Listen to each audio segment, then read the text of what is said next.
Honor to the Most High Yah by way of Yahushua HaMashiach. The 5th chapter of John and the 39th verse, please, sir.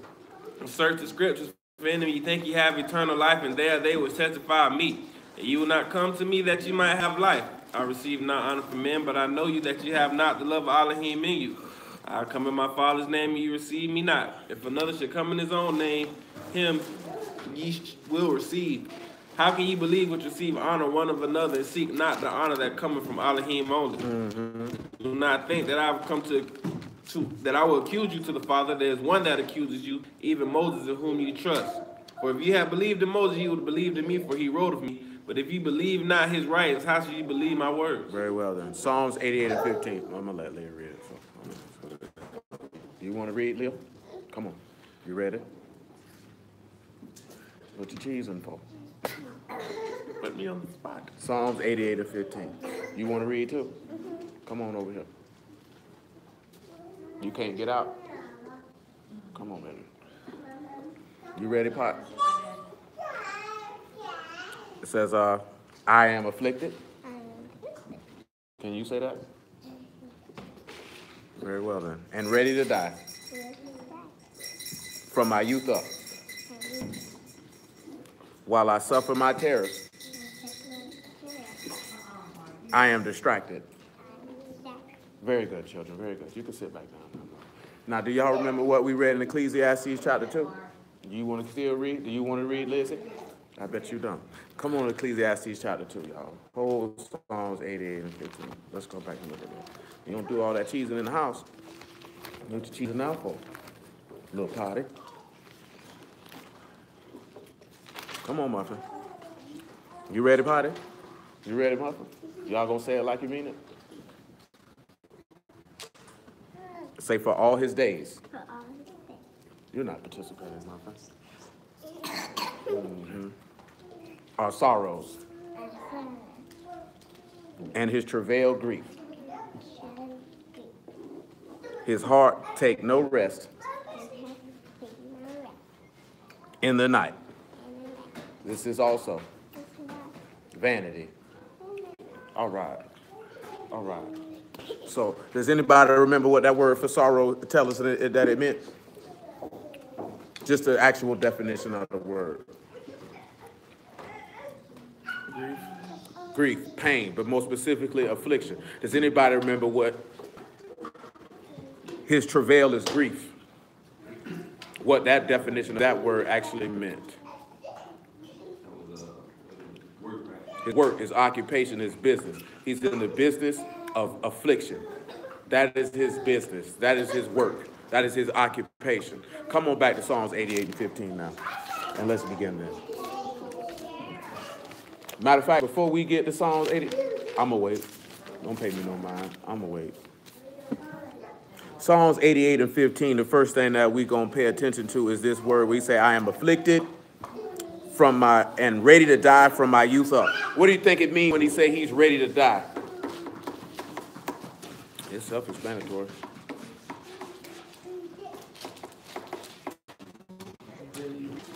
No, I say literally. It literally means just what it says. That he's prepared to die. He's ready for that. Let's look at that. Let's go to the 26th chapter of Matthew. Pick him up at about verse 15, I would say. See, this is what I want to tell y'all about last night. How many of y'all remember the name of the movie that Mel Gibson made? Y'all remember the name of it? The key word is passion. See, you have to have a passion to get up there and do what that man did. The reason why people don't elevate spiritually because you don't got no passion for what you're doing. Do you know what I'm saying? You don't have a desire and a longing to go die like he had a desire and a longing to go die. That's why people don't stay consistent and fall off and get likes. Because they don't have a passion for it. It just pass away and you feel like if you're doing the bare minimum, you're doing sufficient and you still going to go to hell. You know what I'm saying? Because like I told you last night, if you don't get up there on that stake, that means you don't believe. Because you don't believe that this man is going to resurrect you from the dead on the third day. That's the bottom line. So you know what I'm saying? For you to sit up there and allow somebody to drill nails into your hands and into your feet and to hang up on a tree from pretty much from 9 o'clock in the morning to 6 o'clock at night, you got to believe that this man going to resurrect you from the dead. You have to believe that. Because if you don't believe that, you're not getting up there. See, the reason why a lot of people don't do it, because you don't believe that. You know why Yahushua got up there on that stake and died like that? Y'all know the real reason why he got up? And it's very simple, too. And I told it to you last night. Not just that. One simple thing. We read it in Deuteronomy 30 and Deuteronomy 32. Matter of fact, before we even get to that, go ahead, Sayla, I heard. Not just that. Not even just that. Go to 2 Chronicles 15. After 2 Chronicles 15, give me 1 Corinthians chapter 15. 2 Chronicles 15, pick it up at verse 1. It say, and the Ruach of Elohim came upon Azariah, the son of Adad, and he went out to meet Asaph, and said unto him, Hear ye me, Asaph, and all the Yehuda, and Benjamin. Yahuwah is with you while ye be with me, or with him, and if ye seek him, he will be found of you, but if you forsake him, he will forsake you. Sure will. Now for a long season, Yahshua had been without a true Elohim, and without a teaching priest, and without Torah. And when they, in their trouble, did turn into Yahuwah Elohim of Yahshua and sought him, he was found of them. And in those times there was no shalom to him that went out, nor to him that came in, but great vexations were upon all the inhabitants of the country. Go ahead.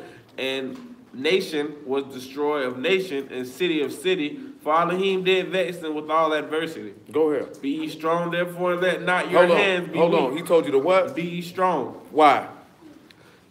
And let your hands not be weak, for your work shall be rewarded. Your what? Work shall be rewarded. Why you think he told them they work going to be rewarded? What you think they work going to be rewarded with? Go to 1 Corinthians 15 and 55.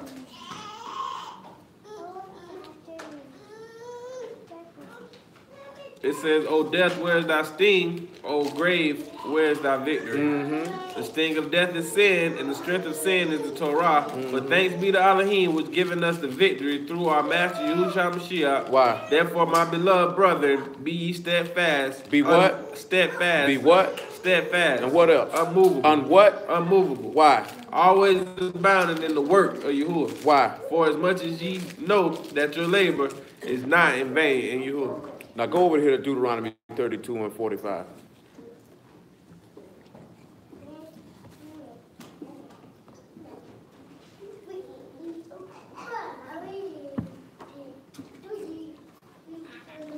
And Moses made an end of speaking all these words to all the Yasharal, and he said unto them, Set your hearts unto all the words which I testify among you this day, which ye shall command your children to observe to do all the words of this Torah.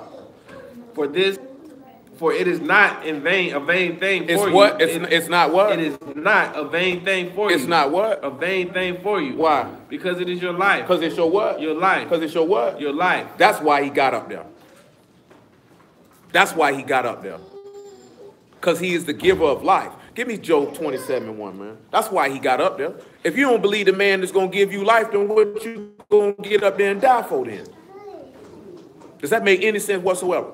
It wasn't just the fact that he loved him. It just wasn't the fact he believed him. It's not just the fact he trusted him. He knew that he would sustain him with life from death. Why else are you going to die? So when you don't put yourself on the stake and die, then you don't believe he's going to give you life, and you surely going to hell. Because he said it's impossible to please him without faith, because you got to believe that he is a rewarder of those who diligently seek him. So if you diligently seeking him, then you're going to say, you know what? I'll die. What did Isaiah say in the 6th chapter when he said, who will go for us? What did Isaiah say? Send me. That's what he said. Send me. Go ahead. We had Job 27, verse 1.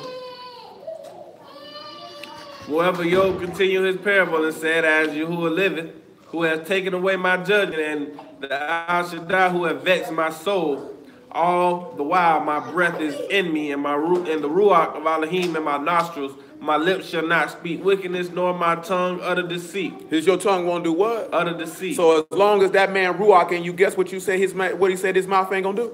My lips shall not speak wickedness. Won't speak no wickedness. And my tongue shall not utter deceit. Now pause. Now go get me Matthew chapter 12, verse 33. And it's a whole bunch of people going to hell. You're not finna tell me this man breath in you and you can speak wickedness and tell lies. But you notice he said while his breath, if I was to shoot you in your head right now and your breath leave you, what are you? So if you ain't got this man Ruach in you, then what are you? So that means that man was willing to get up there and die knowing that man was going to put breath back in his lungs because he know this is where my life come from. See, if you don't believe that's where your life come from, then you're not going to sacrifice yourself. You're not going to be ready to die because you don't believe you're going to live once you die. You don't believe that. See, that's a whole nother level thing. You think you're going to be made alive just because you keep a Sabbath and you don't eat no pork? Or you think because you're doing the bare minimum, but you're not making the sacrifices of Mashiach? You're an enemy of the state because you only make sacrifices that are convenient for you. That's why he say the passion of the Christ. That's why white people say his passion. They describe the period when he get ready to die as his passion. That's how white people describe it. The book describe it in that fashion. You know what I'm saying? But that means you know the definition of passion. Who in here know the definition of passion? The desire or the longing to do something or for something. You know what I'm saying? So that man had a longing and desire to die so that we could live. So we supposed to have that same. We don't have that. You know what I'm saying? Because niggas' minds be way everywhere. And it ain't just on those Sabbath. It's every day. Niggas feel like, okay, I'm going to just clear my mind out of stuff one day out the week. You ain't never going to make it because your mind is clouded every single day of the week. You ain't really removed nothing from your brain. You just feel like I'm putting it on. I press the pause button. You ain't supposed to be pressing no pause button. Everything was supposed to have been paused when you got in that water. Stopped. Over with. Done. How you a new creature with the same thoughts? How you a new creature with the same actions? How you this new creature with the same mind and desires? What type of sense does that make? What did Paul write in 2 Corinthians 5? He said, if you be in the Mashiach, what are you?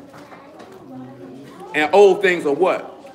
So why are old things still flowing then? Why is your conscience not purged from dead works? Why are you still worried and concerned about the same stuff you was concerned with before you knew Yahuwah? What type of sense does that make? That don't make no sense. You know what I'm saying? So in the end, you're not serving him, you serving yourself in his name. And then you looking for a reward. You know what I'm saying? If you're going to do his work, you got to be ready to die. And he said from his youth up, didn't he? That means from a child. That means from the time he was born, this man was ready to die. It said, well, I got you hold. I'm in Matthew 12. Go on, give him Matthew 12 and 33. And after that, Galatians chapter. Either make the tree good and make his fruit good, or else make the tree corrupt. Give me verse 30 and tell me what it says. It says, he that is not with me is against me, and he that gathers not with me is scattered abroad. Wherefore I say unto you, all manner shall be forgiven unto men, but the blasphemy against the Ruach HaKodesh shall not be forgiven unto men. And whosoever speaketh the word against the Son of Man, it shall be forgiven him, but whosoever speaketh against the Ruach HaKodesh shall not be forgiven him, neither in this world, neither in the world to come. Either make the tree good and his fruit good, or else make the tree corrupt and his fruit corrupt. For the tree is known by his fruit. So lives. O generation of vipers. O generation of what? Of vipers. You baby devils. How can ye, being evil, speak good things? For out of the abundance of the heart the mouth speak. A good man out of the good treasure of his heart bringing forth good things, and an evil man out of the evil treasure bringing forth evil things. But I say unto you that every idle word that men shall speak. So your heart is going to dictate what type of time you on. And you thinking that you don't realize that your actions belie that you will not kill yourself. You're not ready to die. The minute you heard the word, you should have been ready to die. Not, oh man, I can't do this. Once you got a mind that I can't do this and I can't do that, it can be very strong possibility that you will not sacrifice yourself. You know what I'm saying? Because at that point, you looking at let this cup pass and let my will be behind it, fighting against it. You don't want to sacrifice yourself. You mean to tell me I got to get poked with these nails and I got to be slapped and spit on? Like, do you know how, what's the correct proper word I want to use? What's the word I want to use? Do you know how disrespectful is the best way to put it? For us not to go sacrifice ourselves and you don't have to go through none of the stuff that he went through for his. Ain't nobody blindfolded you and slapped you in your face and mocked you while they did it. Nobody spit in your face. Nobody put a crown of thorns on your head. Nobody hit you upside the head with a reed.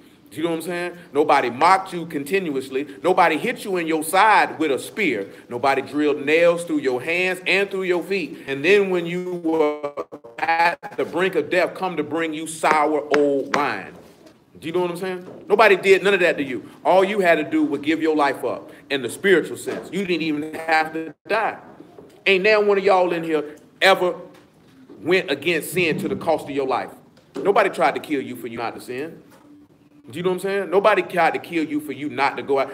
See, you know what people mind be messed up at? As long as it ain't a sin, it's straight. But it could be the most carnal activity you can think of, so it's still sin.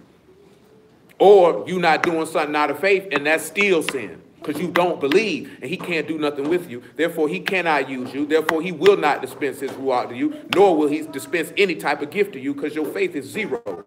And he can't do nothing with that. Do you know what I'm saying? He can't do nothing with that. And we don't consider that because you thinking like how your forefathers thought. Long as I keep these rules, I'm straight. Do you know what I'm saying? The keeping of the rules is good, but faith is better. Because I told you once and I tell you again, as long as your faith is on point, you're going to keep his rules. Rules will not even be an issue. But if you thinking carnally, you mean you thinking selfishly. That means you thinking about what you can do and how you can do it and how you can please yourself before you think about pleasing Yah. And that's unacceptable. He told you in the last days, men will be seekers, the pleasers of themselves rather than please Elohim. And that's how we live our lives. What is it for me? How can I please myself and Yah come second? Do you know what I'm saying? And I told you this before, you got children on the line. I was talking to the dude, he said, man, my daughter gonna know what type of man to choose. That's your hope. But if you don't set the proper example, you can pretty much book it that they not gonna do it. You know what I'm saying? So you can't tell me you want your kids to grow up to be godly and your service is lukewarm. Because what you think their service gonna be? They watching you. They learning from you.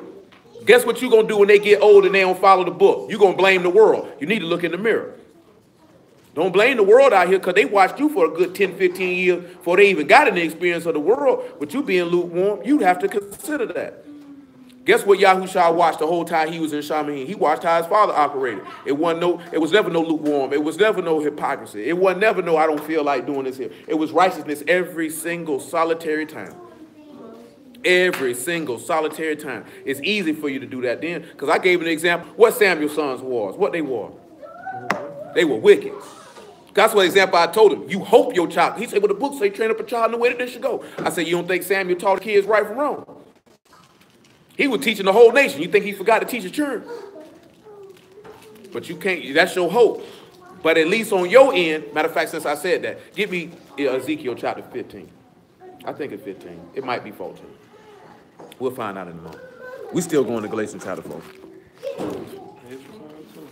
Huh? Mm-hmm. Oh, David had a whole bunch of wigs on. Yeah, a whole bunch of them. He didn't just have a couple. He had quite a few. Dang, that's not it, man. Where is that junk at? Oh, yeah, it is. It's 14. 14 and 12. Ezekiel 14 and 12.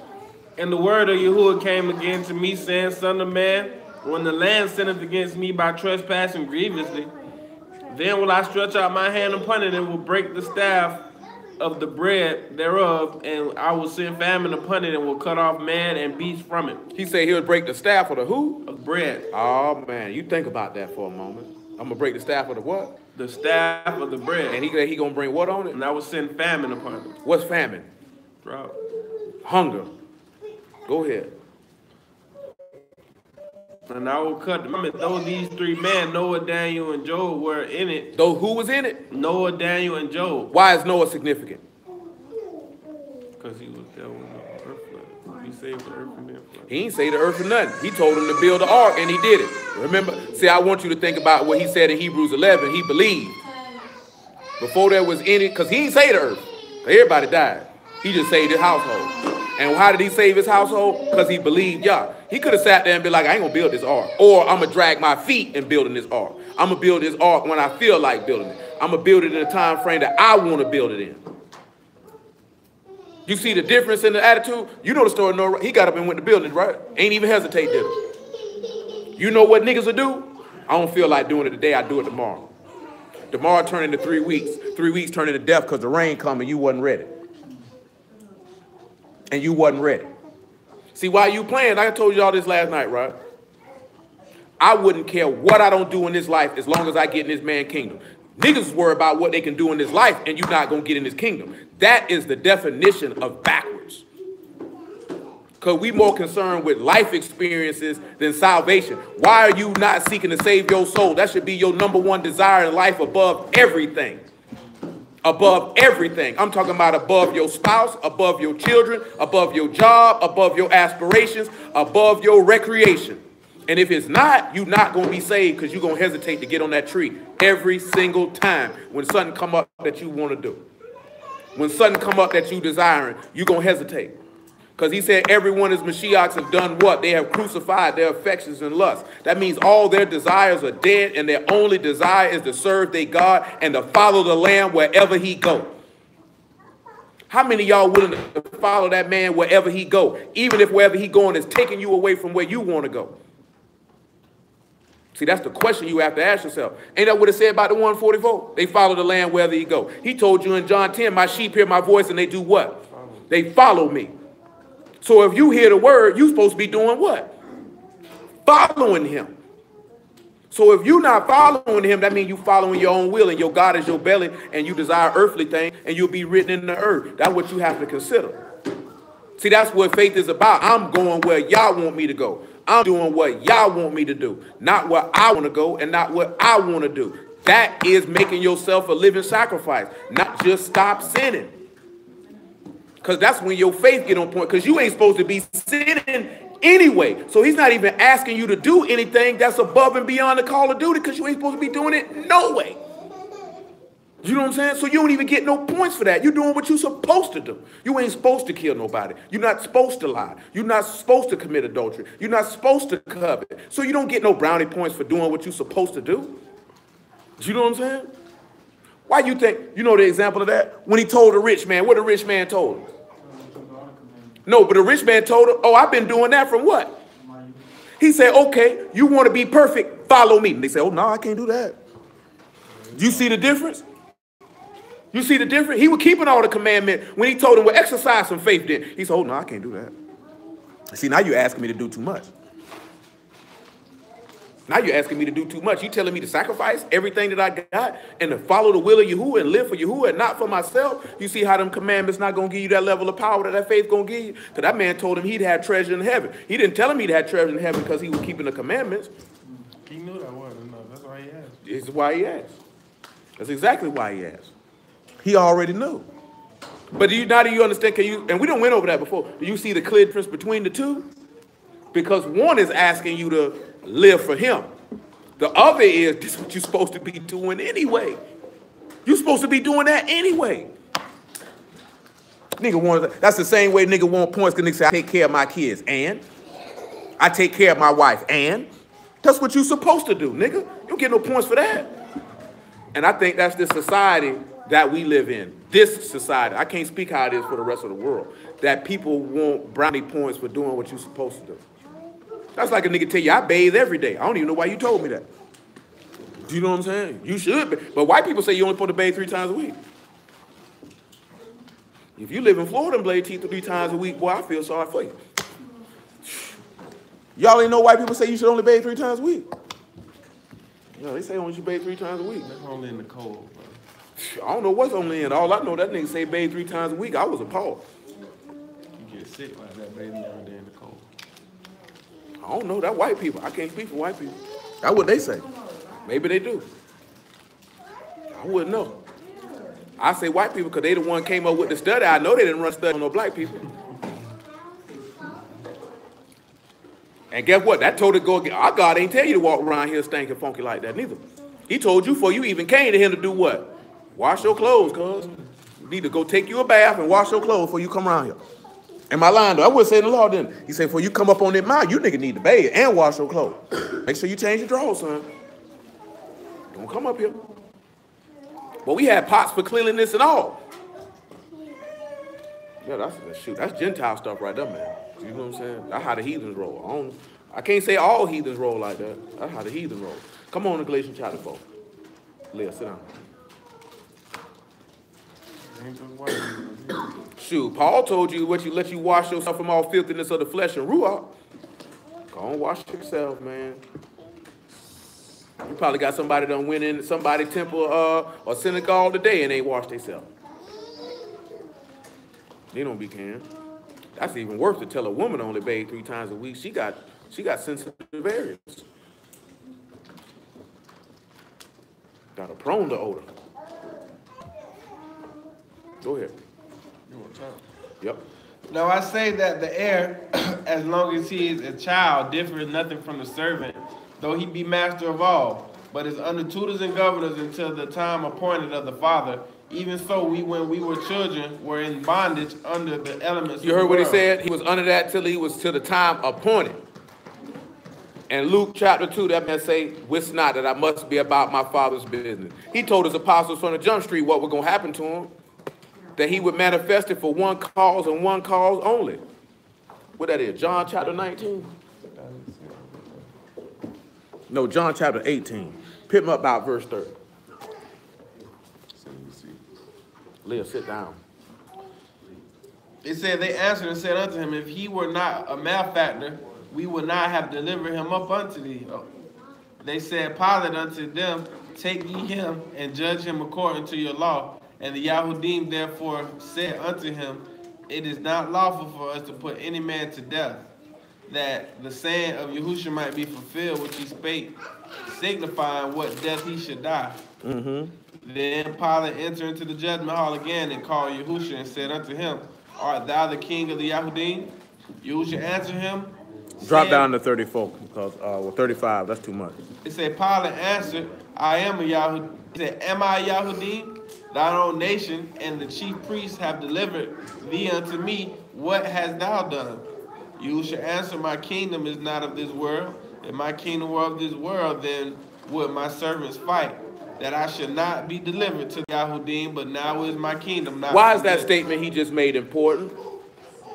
That my kingdom is not of this world. If it was, my servants would fight, that I would not be delivered to the Yahudim. Who are his servants?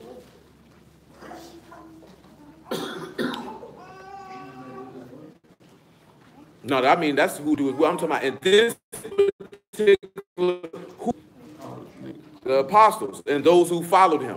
So now he said if his kingdom was of this world, the apostles and those who followed him would fight. So why is that important that he said he not be delivered to the Yahudim? So who would he be fighting? Who his servants. Who would Yahushua's servants be fighting? The Yahudim. They would be fighting their own people. Now, why is that relevant in the word? Do we have examples of us fighting our own people? Yeah. So I want you to understand that and see that Yahushua would let it be known we have no problem killing the wicked of our own kind. Because that's what he had just told him. He wasn't telling him he was finna fight no Romans. He just told him, if my kingdom was of the world, oh yeah, Peter and all them boys will strap up and we'll knock all these niggas off. And you can catch it too. If you want to be down with it. Pretty much what he told them. They gonna catch it too. Pilate then we're gonna catch it too. Oh, you want to be down with him too? Don't worry about it. I got enough bullets for everybody. That's the same thing he coming to do when he returns. He catching everybody. But I just wanted y'all to understand his statement of who he said were gonna fight and who they were gonna fight. Because they were gonna fight the Yahudim and the Romans if they wanted a piece of it. Because you know Yehuda fought Benjamin. You know about that. There ain't no mystery to you. Don't act like we ain't never had no civil wars. And why do we have civil war every time? Because somebody was wicked. It wasn't never no we beefing, let's go to war with each other. See, dudes be talking about Ephraim all the way, Judah vexing Ephraim. Oh, it's hatred between the tribes. Man, Judah was vexing Ephraim because Ephraim was wicked. That was the problem. That's how you know niggas don't be knowing the law. It ain't, oh, the Northern Kingdom, we got a problem with the Latino. No, nigga, go read the text. Ephraim them were around there wilding, man, worshiping idols, man. And that one time, they had took them boys from Judah and put them boys into slavery. Anytime we done had intertribal beef, boy, it was because somebody was sinning. That was it. It was never for nothing other than that. Them niggas over there sinning. You ain't, when they was ready to go off on Manasseh them, why they were ready to go off on Manasseh them in the book of Joshua? They thought Manasseh them was on the other side of the Jordan worshiping other gods. Them boys say, no, man, y'all got us bent. We thought y'all were going to do this here, so we made us an altar for Yahuwah. Because we didn't know what y'all had going on. They said, hold on, let us investigate that. They said, oh, you did. My bad. Them boys were ready to go to war about them niggas. They said, boy, but that's around there worshiping idols, boy. But we going to have to ride on them niggas tonight. That's how I be knowing dudes don't be knowing the book. Y'all be hearing the bruise too. They ain't going to vex Ephraim. As long as Ephraim ain't worshiping idols, Ephraim ain't got no problem. And that show you how Israelites now will overlook niggas sinning. Because your forefathers ain't overlooked that. They ain't overlooked that. You know what I'm saying? Even if they were doing it themselves.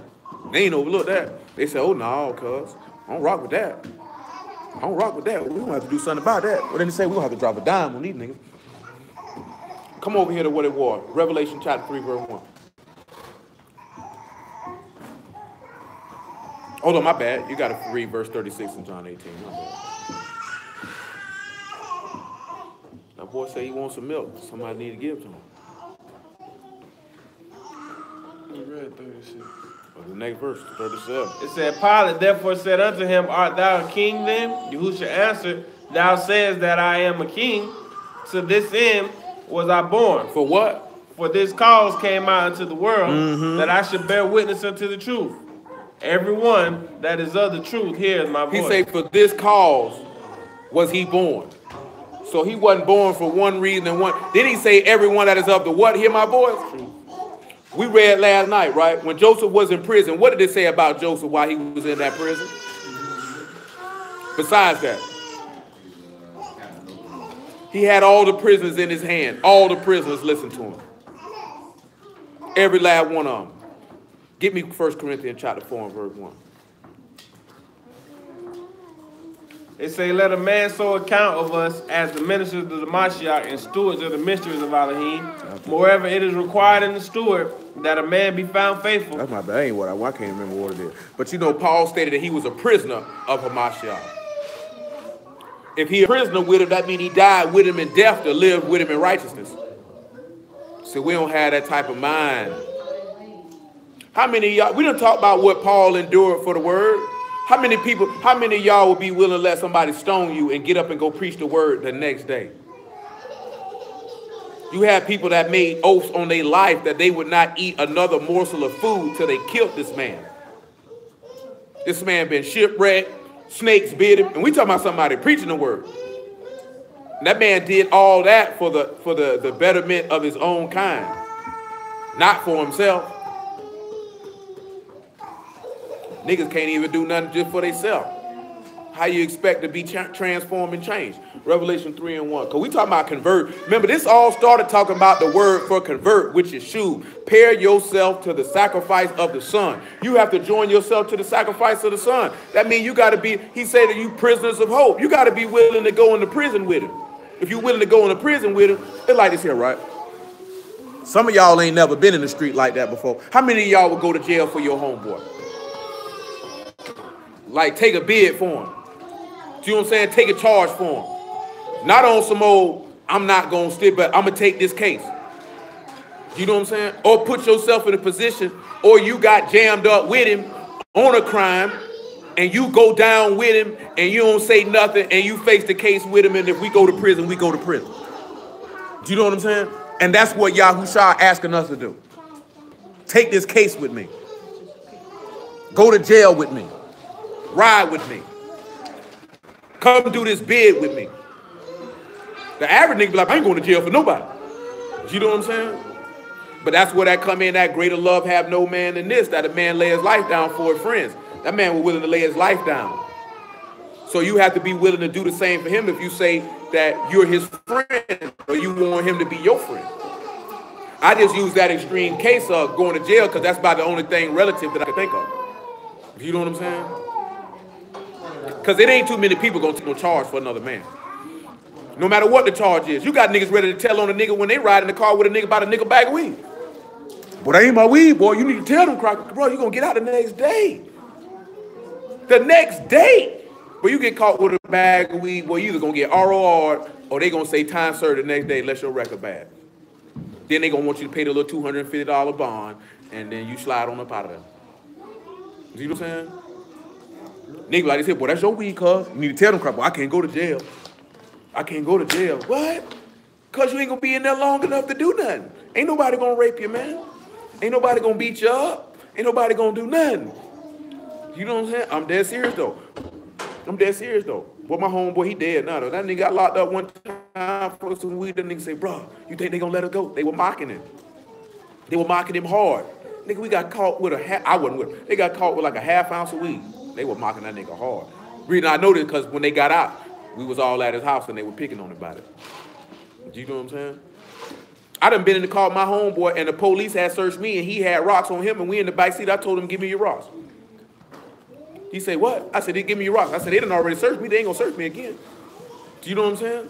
You good. If I go to jail, so what? I ain't got no record. They gonna let me out. Do you know what I'm saying? That nigga record bad.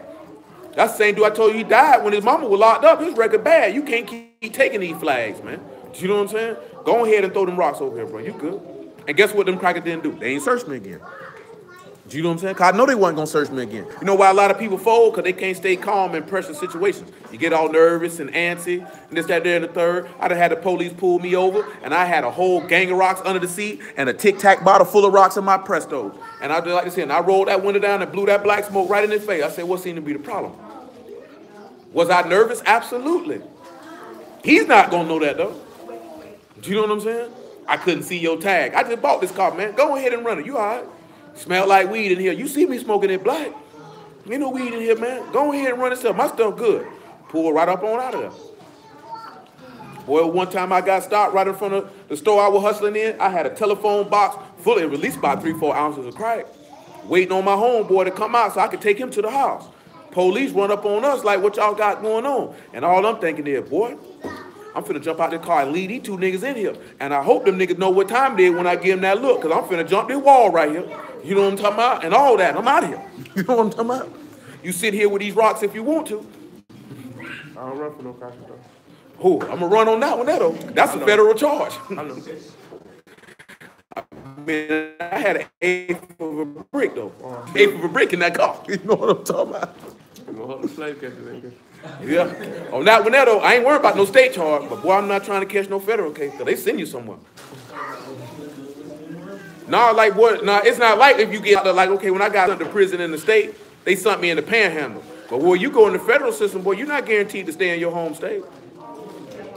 You ain't scared there, bro. I sure ain't, but I ain't trying to do no good, especially in the area we was in, they were talking about that weed and seed. Boy, I ain't trying to do no 10 years for no little bit of coke. I ain't trying to do no 10 years now. You ain't got to be scared of jail to not try to do half your life in it.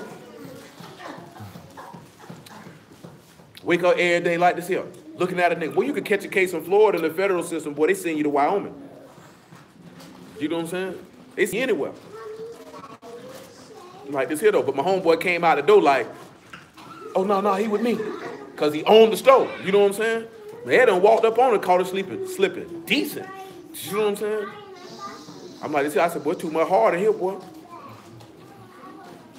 I said, I ain't even got a chance to murk out the car and throw the dope out the window. You know what I'm saying? Too much hard in here, man. I'm talking about I had just caught. My homeboy had just dropped that off to me. You know what I'm saying? So I had a fresh one. You ain't made no money off that yet. I ain't made a coin.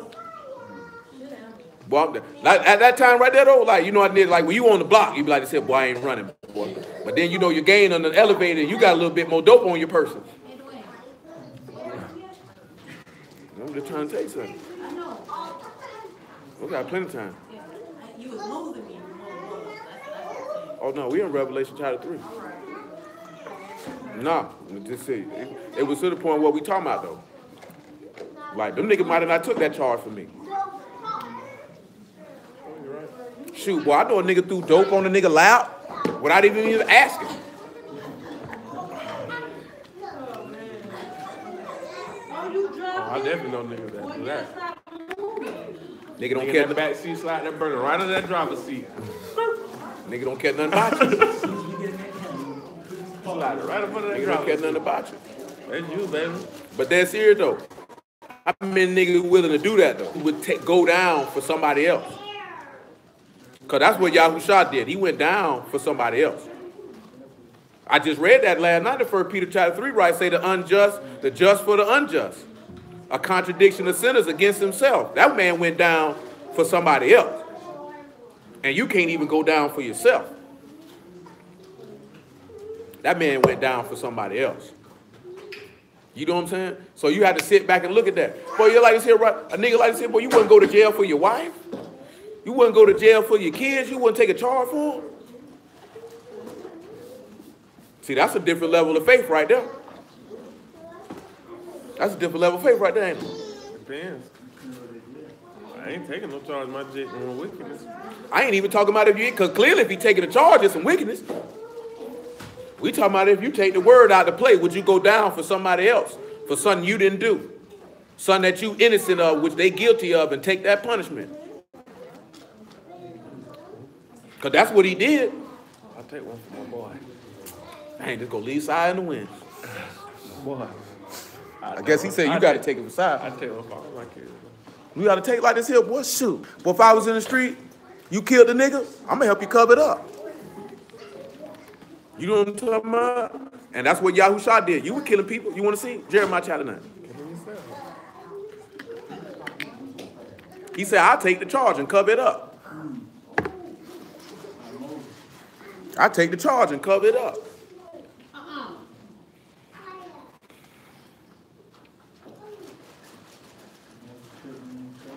Jeremiah chapter 9, verse 1.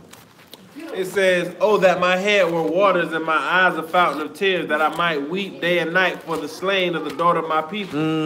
Oh, that I had in the wilderness a lodging place of wayfaring men, that I might leave my people and go from them. For they all be adulterers and assembly of treacherous men, and they bend their tongues like a bow for lies, but they are not valiant for the truth. They show not upon the earth. Why up? For they proceed from evil to evil, they know not me, says Yahuwah. What up? Take ye heed every one of his neighbor, and trust ye not in any brother. For every brother will utterly supplant, and every neighbor will walk with slander. And they will deceive every one his neighbor, and will not speak the truth. They have taught their tongue to speak lies, and weary themselves to commit iniquity. Thy habitation is in the midst of deceit. Through deceit they refuse to know me, says Yahuwah. Keep going. Look at what verse 8 going to tell you about. Therefore, thus says Yahuwah of hosts, behold, I will melt them and try them, for how shall I do for the daughter of my people? Their tongue is as an arrow shot out. It speaketh deceit. One speaketh peaceably to his neighbor with his mouth, but in his heart he layeth in his wait. If he lying in wait, what he looking to do? Slide in. Kill him. You know what I'm saying? Now, he said they were treacherous men who refused to know him through deceit. What did Yahushua say about the devil? And what else was it? A murderer. So when you dwell in deceit, you seeking to kill, makes you a killer. Remember what Paul told you? He say, sin deceived me, and it what? What does deceit do? Kills you. You know what I'm saying? See, most people, which one y'all prefer to deal with? A liar or a thief? If you had to choose one, which one would you rather deal with, a liar or a thief? A thief. Thief. Thief. Why would you rather deal with a liar, sir? I said thief. Oh. Yeah, thief. Yeah. You know, kind of know a couple of thieves. I want to take a thief because you can keep track. You can keep track of a thief. Yeah, you can keep track of a liar. Because like you just mentioned, a lie, that's what I'm finna tell you. A liar steals your reality. I can keep tabs on the thief. And while we sit back and you look at it, and what did Satan come through and do? He came through and stole her reality by telling her that lie. Sin coming through, stealing your reality, telling you gonna live when you really gonna die. It's stealing your reality. You know what I'm saying? See, it's something, if a thief takes something, you can replace it. But you can't replace reality once it's been taken from you. Do you know what I'm saying? The adversary coming through trying to deceive you and take your reality. That's why he say we not ignorant of Satan's devices. Because he coming to what? Steal, kill, and destroy. And how is he coming to do it? Through the cloak of deceit. That's why he said if the breath of Yahuwah is in you, ain't no lies in my mouth. Because I'm not trying to steal your reality. See, nigga come through trying to steal your reality. That's why y'all hate a false prophet the way that he do. Because he is not a liar. So therefore he despises liars. What I got you holding out here? None. You did that wrong. Nah, we going there now. You sure? Yeah, positive. Been about 3 times. But we ain't never read it. Sit down, Lil. Little Tabby. She ain't getting no thinner. Yeah, Lizzie was the same way though. She'll get a neck one day.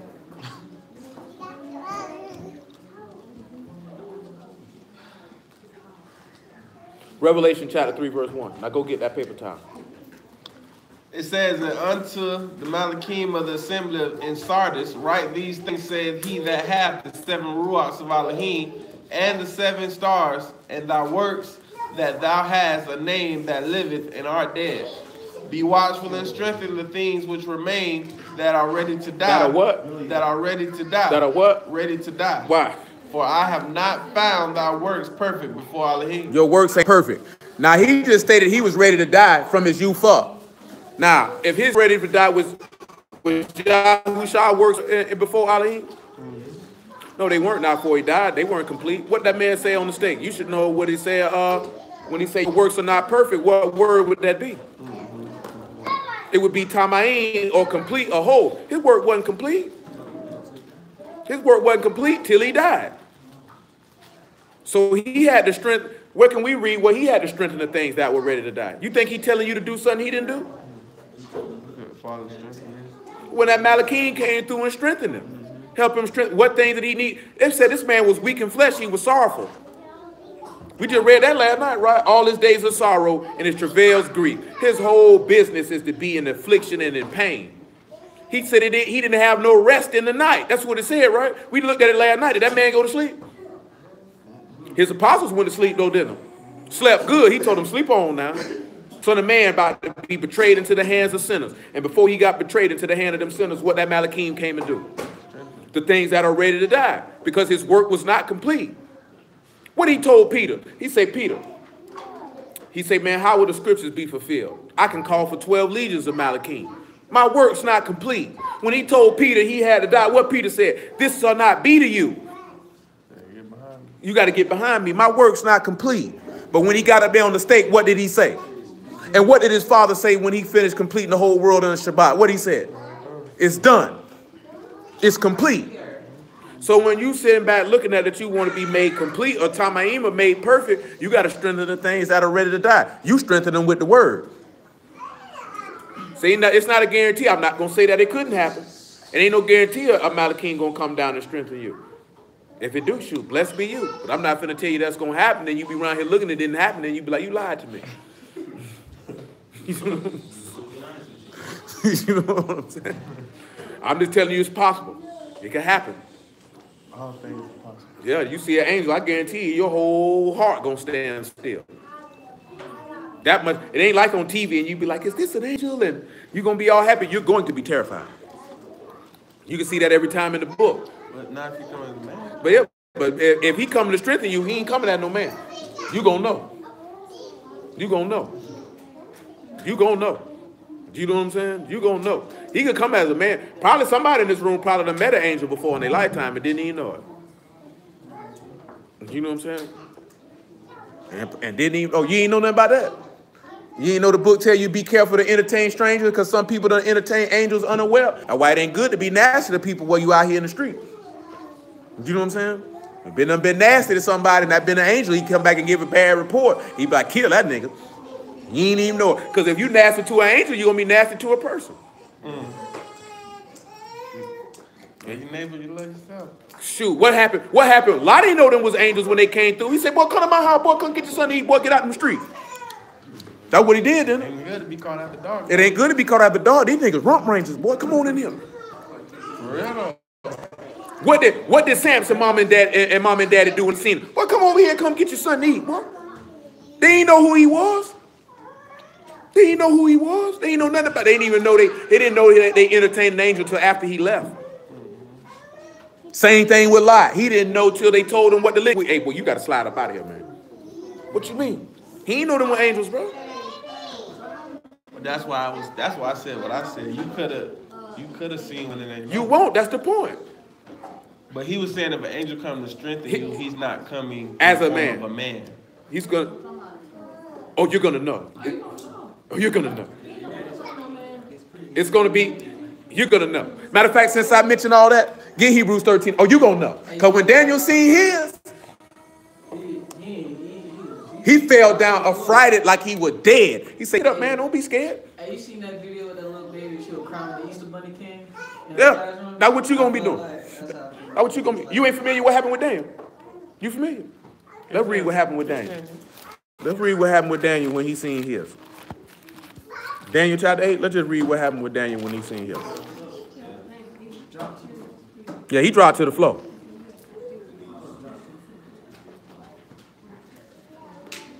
Give me 8 and 15.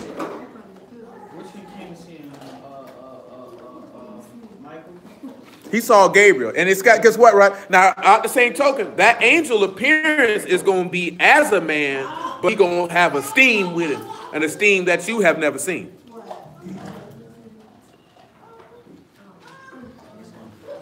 Like, he ain't going to be no grotesque, like, nigga talking about, if I see the devil or a demon, I'm going to fight him. You lying. Boy, that demon going to look like. Truth be told, a demon going to come through looking like a man, too. What I'm saying, I think it's the feeling that is probably. Yeah, it's the feeling of. Yeah, it's gonna bring a different type of real feeling. heavy dark spirit, boy. Just like a heavenly. Yeah, it's gonna bring a different type of vibe. It's gonna bring that power, like that junk gonna make you. Yeah, cause the demon, the unclean spirit coming like a man too. They gonna look just like me and you. Come on now. Absolutely not. Absolutely not. Absolutely not. Always a man. But a woman can't be no demon though. Absolutely not. I'm saying that because it should be the opposite. And ain't no opposite with Satan. Satan coming through with men too. That's just movies. They be trying to throw all that extra stuff in there. But text-wise, they coming like men. They're men. Like I said, you see why I put that picture in there. Like, you know, that little nigga Lil Duval funny though, but he a wicked bastard. Oh yeah. He a wicked bastard for his statement. God ain't got no wife. He got married out here like a baby daddy. All that type of stuff. That's how they feel. The mocking of the word gets stronger and stronger every single day. Because they think it's a joke. They think it's a game. You know what I'm saying? See a statement like that, though, I wouldn't spend no money to see that nigga. That nigga can't get a coin from me. Ain't even all that there. Just the fact that you said my father in heaven played the role of a baby daddy, you can't get no money from me, cuz. Nigga, DC be snapping too. I ain't never heard it. DC on fly. I see it on Instagram. I'm like, man. Like if I catch it, I'm good. You know what I'm saying? See, I seen you said that. That nigga can't get a nickel from me. You don't get no love Duval. Nah, I couldn't. I wouldn't pay to see that nigga. And I ain't going to see that nigga. You don't get no love Duval. That's all it takes. You ain't got but one time to talk slick, and that's it. That's it. I don't care about none of that. Because at the end of the day, nigga could be like it's just entertainment. Boy, that nigga just disrespected your daddy. So that means to tell me if somebody disrespected your natural father, you gonna ride with him. And you a whole hoe out here for that one. You a whole hoe out here for that one. You let somebody disrespect your daddy, and you cool with it? I'm straight. Like 9:15, come on.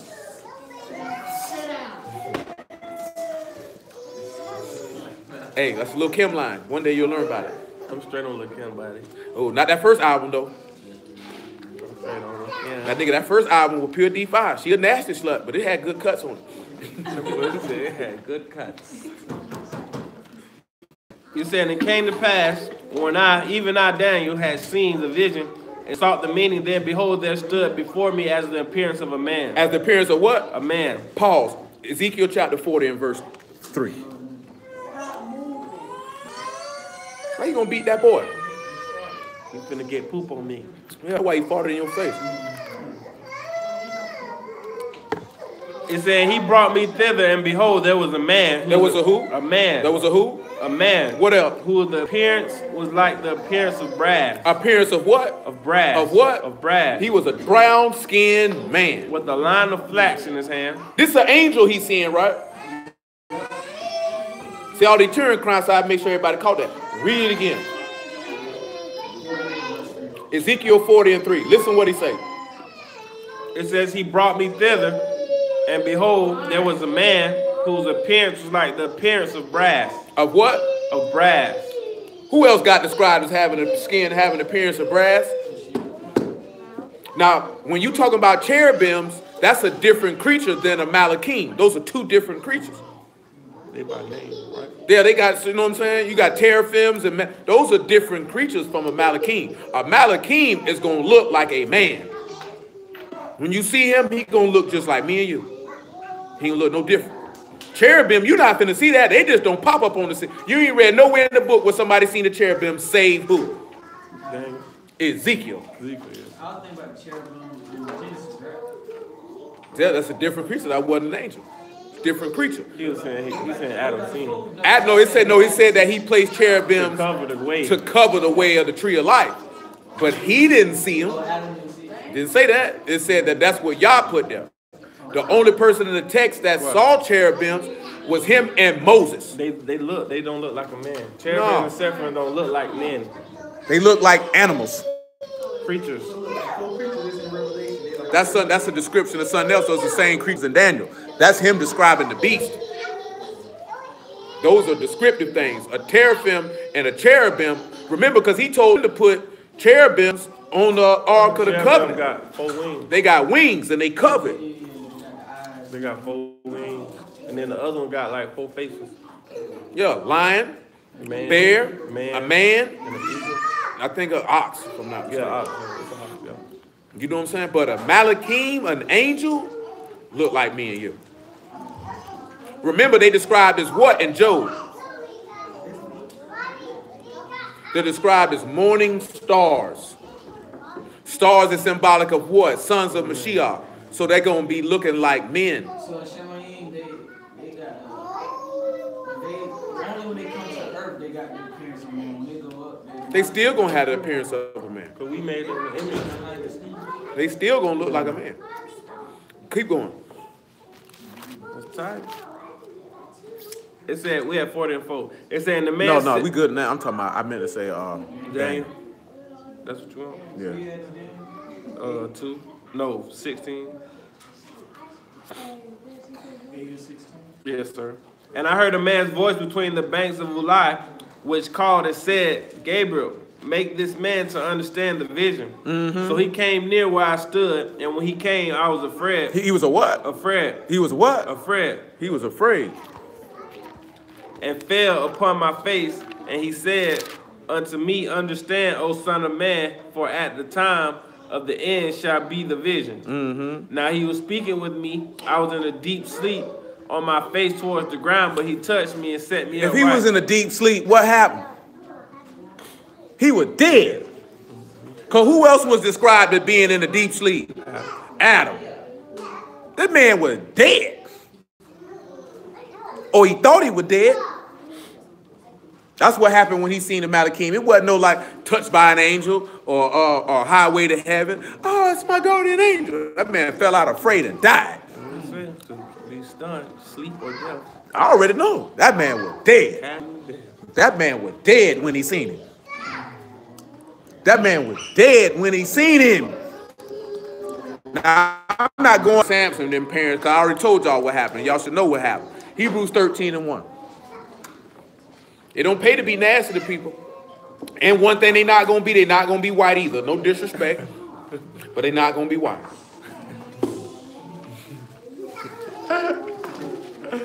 It's not going to be that bad. No, it ain't. It just is what it is. It's no disrespect. Book say what it say. It said that Malachim skin looked like brass. How are we going to say, oh, the father's black, the son's black, but it's some white angels up here? It's some mulattoes up here. Come on, man. I seen some people upset. They were like, I didn't know Halle Berry mama was white. You ain't know that. Didn't know. We know she ain't get her looks from her mama, I tell you that. You ever seen her mama? That's an ugly woman. Don't catch her. She was ugly in her prime.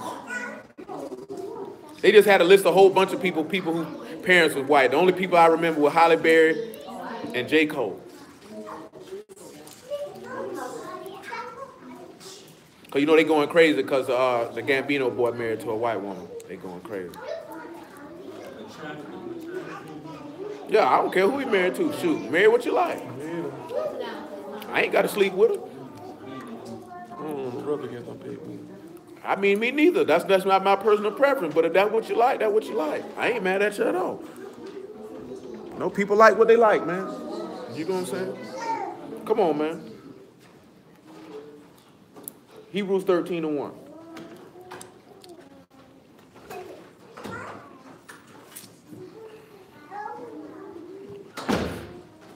Let brotherly love continue. Let what? Brotherly love continue. Uh-huh. Be not forgetful to entertain strangers. Be not forgetful to entertain who? Strangers. Why? For thereby some have entertained Malachim unaware. Why is that important from the first thing that he just read?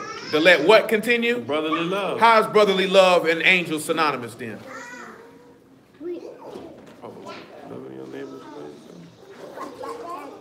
Anybody else want to take a shot at that?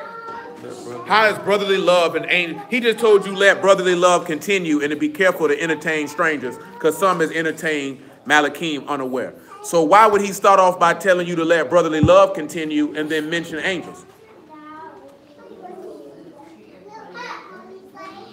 Anybody else want to take a shot at that? Yeah, all those answers are not correct. Yeah, hit the side of the rim like your layup still. I threw that out there, but nah, it ain't like that. Nah, because you don't hit no rim on your layups. But nevertheless.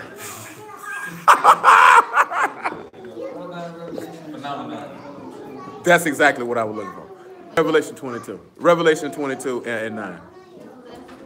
He finna read it.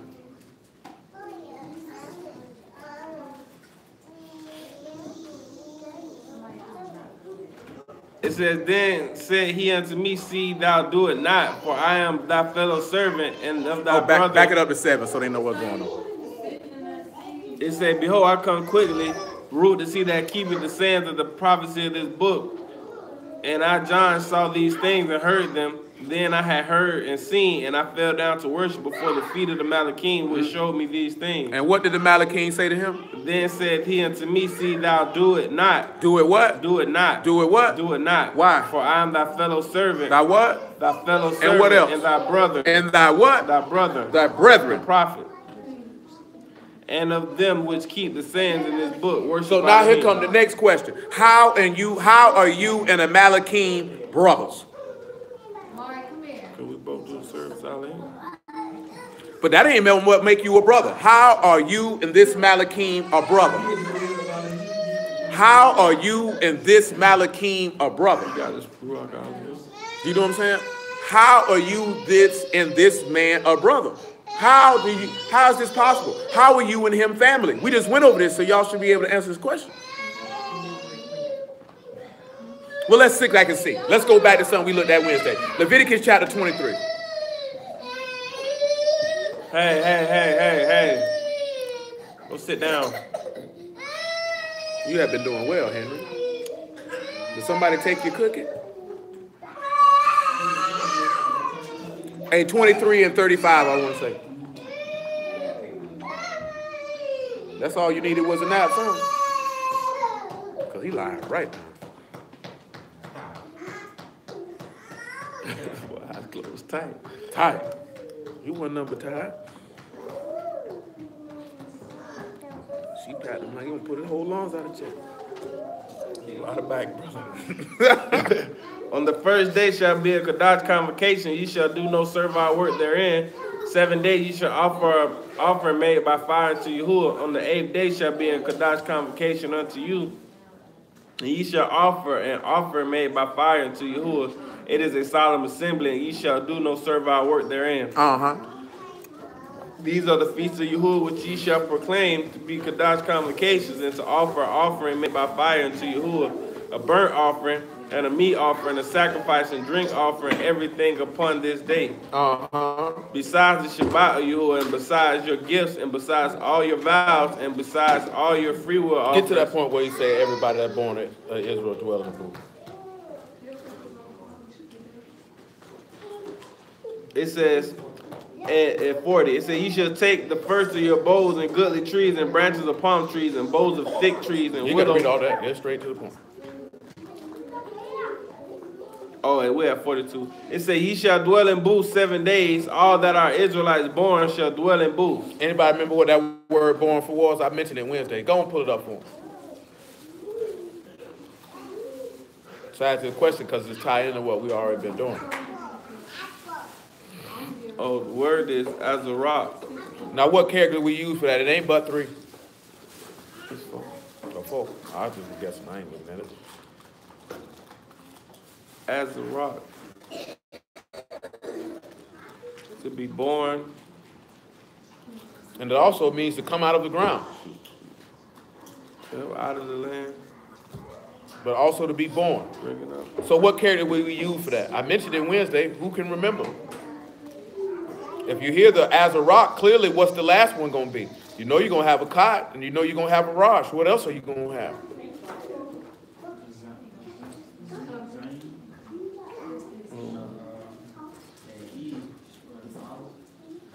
So what does that tell you? Basically, the whole point of this telling you that being cut off by the strength of the head or the first is going to separate you. So basically, if you don't die, you're not born, and you're not of Yasharal, which means you're not a son of Elohim. So what's going to make you in that Malachim a brother is because you were born again. That's what's going to make you a brother. See, you're not actually a part of the family until you're born again. See, there's an example, right? When Paul was casting out them unclean spirits, right? Dude was casting out unclean spirits. What did them unclean spirits say to that dude? Does anybody know what the unclean spirit said to that dude? He say, Yahusha, I know. Paul, I know. But who are you?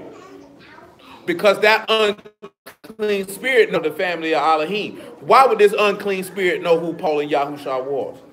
Paul had been born again. And they name written in heaven. So they already know they are part of the family. Remember, that's why I mentioned to you Job cars. There we go. What did Mashiach say? To love one another so everyone would know that you were what? His disciples, correct? So this is how you know this. That's why he started off with let brotherly love continue. When you sit back and you look at it, right? In our society, people entertain strangers. They fed them. They let them in their house. Now, of course, we live in a different day and time where that might not be the wisest course of action. You know what I'm saying? It's for strangers off the street. You know what I'm saying? But if it was somebody in the faith, you should be willing to do that the same, whether you know them or not. See, that's the stuff nobody want to do all that. Come on back to what it is. Come here, Lizzie. Come here, Lizzie. What do you want? What do you want? Come here. What do you want? You want to share? Then you know how to talk. Get in that chair and sit down. Let's go back to Psalms 88. So that word for ready to die is gava.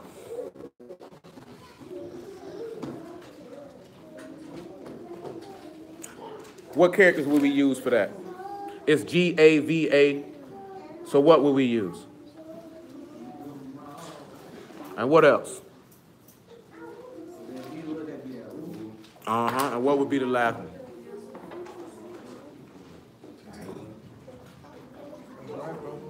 Yeah, that's what we got. So what is that telling you?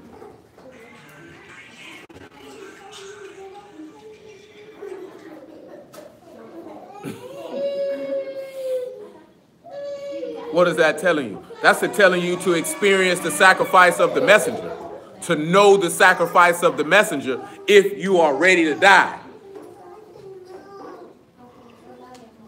You know how to go back to what we were talking about having fellowship with his sufferings and being conformable to his death? Let's take ourselves back to Luke chapter 9 and verse 20, please.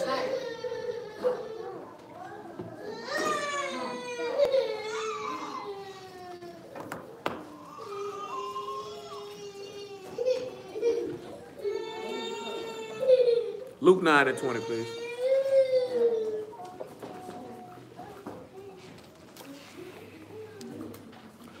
He said unto them, but whom say ye that I am? Peter answering and said, the Mashiach of Elohim. And he straitly charged them and commanded them to tell no man that thing, saying the Son of Man must suffer many things and be rejected of the elders and chief priests and scribes and be slain and be raised up the third day. He will be what? No, he said, I said 9 and 20. Oh, 9:20. I'm at 23 now, bro.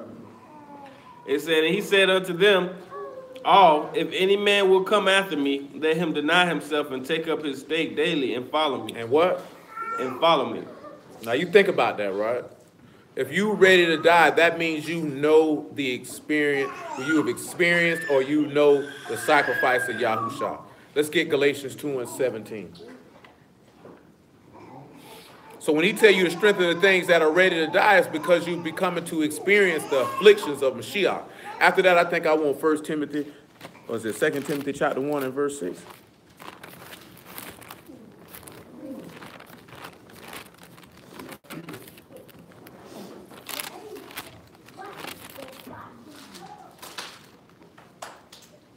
Yeah, that'll work. Go ahead. It said, but if, while we seek to be justified by Mashiach, we ourselves also are found sinners, is therefore Mashiach the minister of sin? Elohim forbid.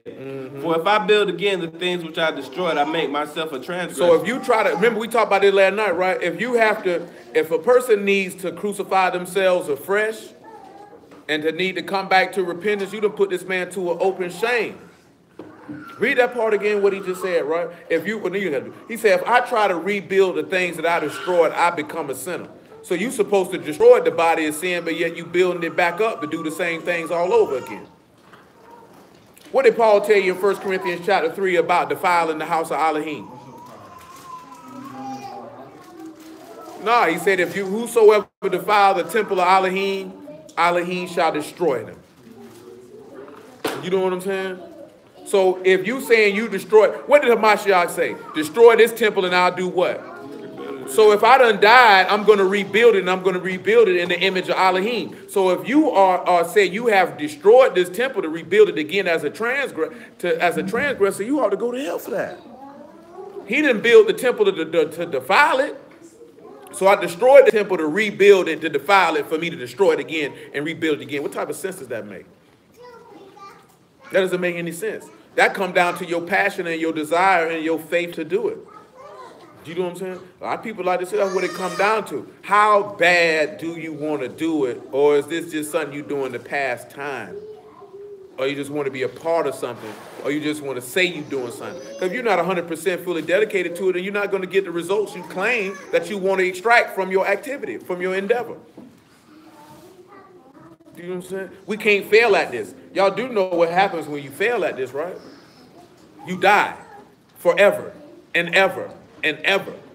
So failure is not an option. There's nothing wrong to have failure in any aspect of life and show you how to come back better the next time. But you can't fail with Yahuwah, though. Because that's life or death if you fail with this. You can't fail with this. You can't even come in with a mind that I'm going to fail. Go ahead. Abigail.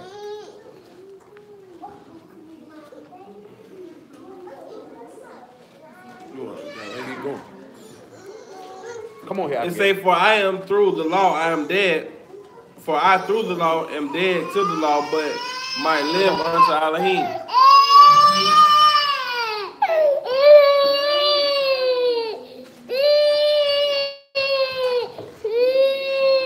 I am crucified with Mashiach, nevertheless I live. He what? He's what? Crucified with Mashiach. Nevertheless he what? I live. So he paired himself to the sacrifice of the Son, so therefore he lives, or he's refreshed, or made new.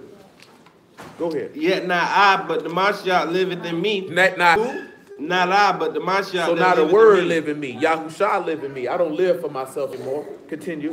And the life which I now live in the flesh, I live by the faith of the Son of Elohim, who loved me and gave himself for me. That's why I mentioned that stuff about would you catch a case for somebody? Because he loved you enough that he gave himself for you. Go ahead. I do not frustrate the grace of Elohim, for if righteousness is by the law, then Mashiach is dead in vain. Then he done died for nothing. Go ahead. What I had you holding? I just forgot because I didn't think you wanted it. I think it was Chris. No, 2 Timothy chapter 1 and verse 6. Right. Leah, sit down.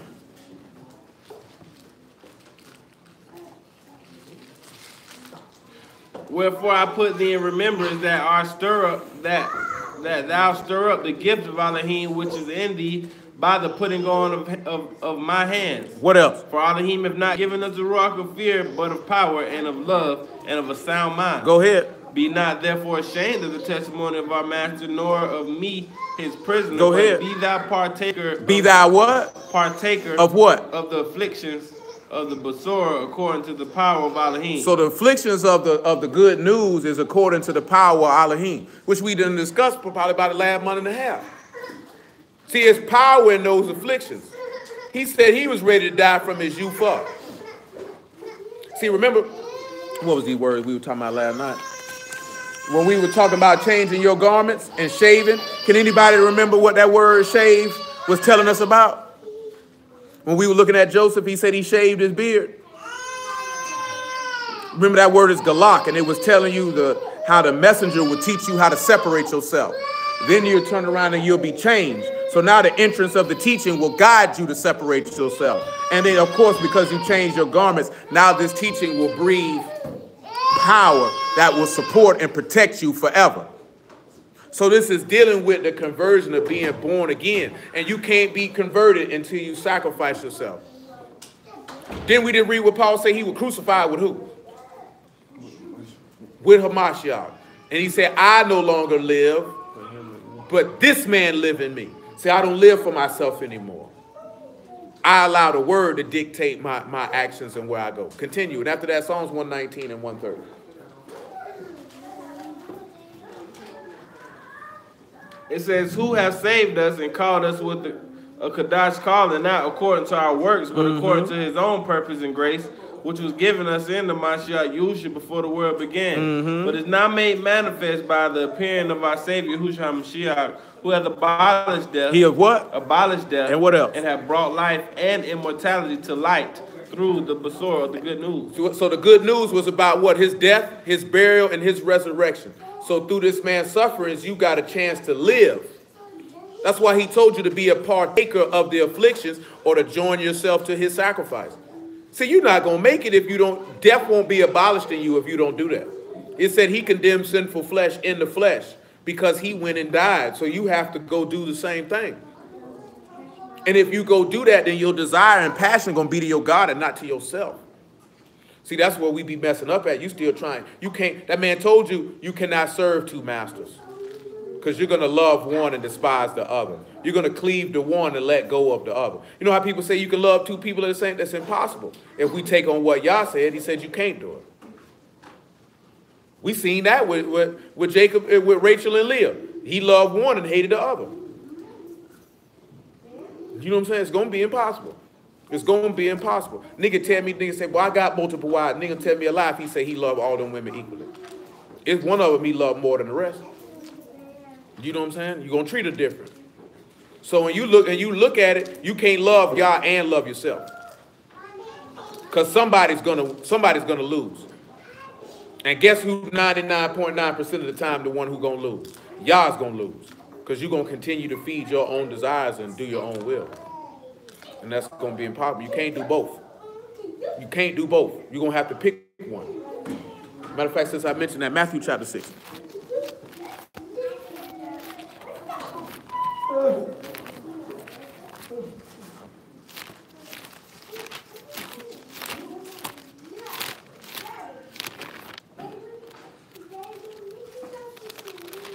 So 6 and 24.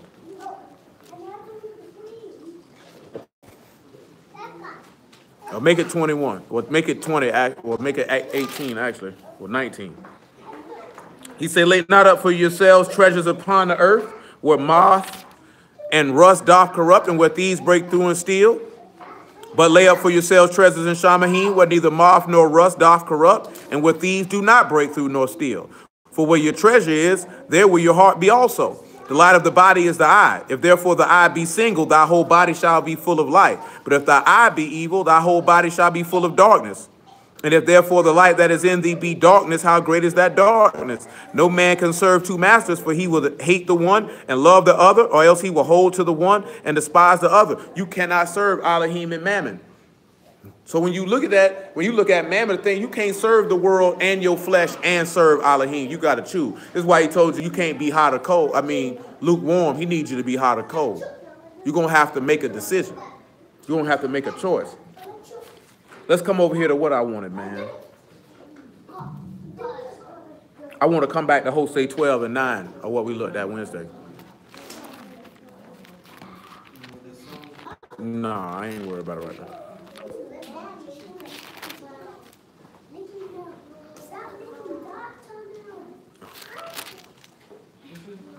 12 and 8, actually. Hosea 12 and 8.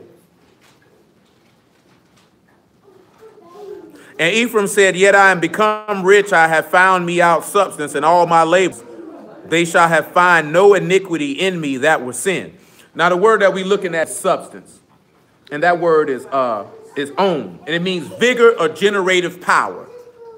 So if we have a ooh and a noon for this, then when we looking at he found me out, out substance, or he found me out power, then we see it's the sacrifice that gives continuing life.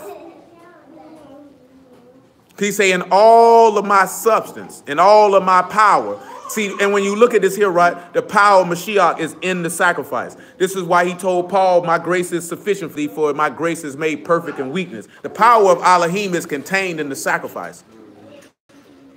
Or the power of Elohim is contained in the offering or in actually dying. Let's go to Hebrews chapter 10. 9. Hebrews 9. 9 and 12.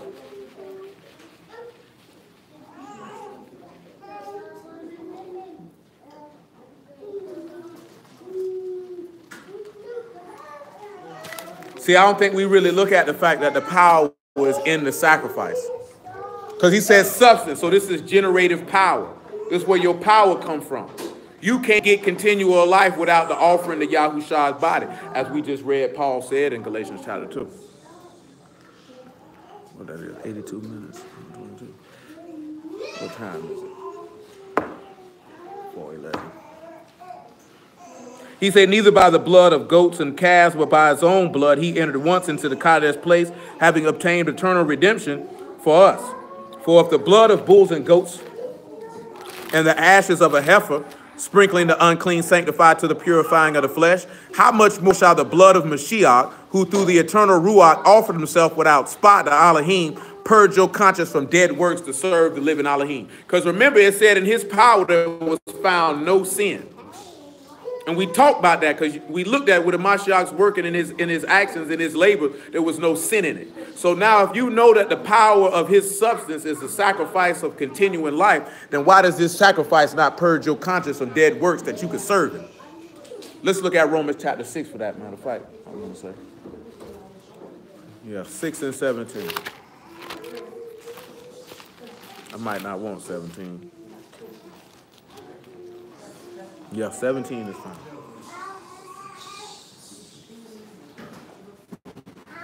It says, but Elohim thee thank that you were the servants of sin, but you obeyed from the heart that form of doctrine which was delivered you.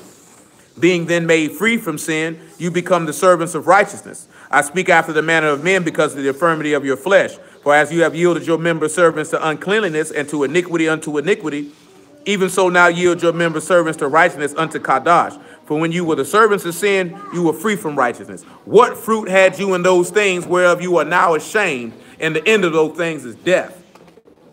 But now being made free from sin and become servants to Elohim, you have your fruit unto Kadash and the end everlasting life. For the wages of sin is death, but the gift of Elohim is eternal life through our master, through Yahushua HaMashiach, our master. So again, when we were looking at what was that word at, man?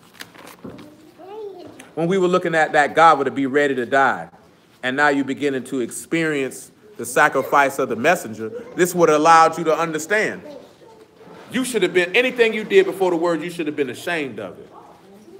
Because then you would have seen that you were free from righteousness because you were in bondage to sin. Once this sacrifice and you experience it, now you understand. Give me 2 Corinthians chapter 3, right? And about verse 14. Look what the statement that he made. Hamashiach said, you'll know the truth, and the truth will do what? What is it setting you free from? Sin and death. This is his substance, creative power, or the sacrifice that leads to continuing life. Because you experienced the sacrifice of the messenger. Because you became crucified with him.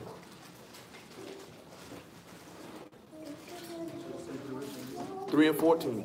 It says, but their minds were blinded, for until this day remaineth the same veil untaken away in the reading of the Old Testament, which veil is done away in the Mashiach. But even unto this day when Moses is read, the veil is upon their hearts. Nevertheless, when it shall turn to the master, the veil shall be taken away. Now the master is that spirit, and where the Ruach of Elohim is, there's liberty. There's what? There's liberty. There's freedom there. But we... That's good. There's freedom there. Wherever this man Ruach listed at is freedom. Go to Romans 8 and 14 to go back to show you again what we were talking about being his son. Mark. Give him here.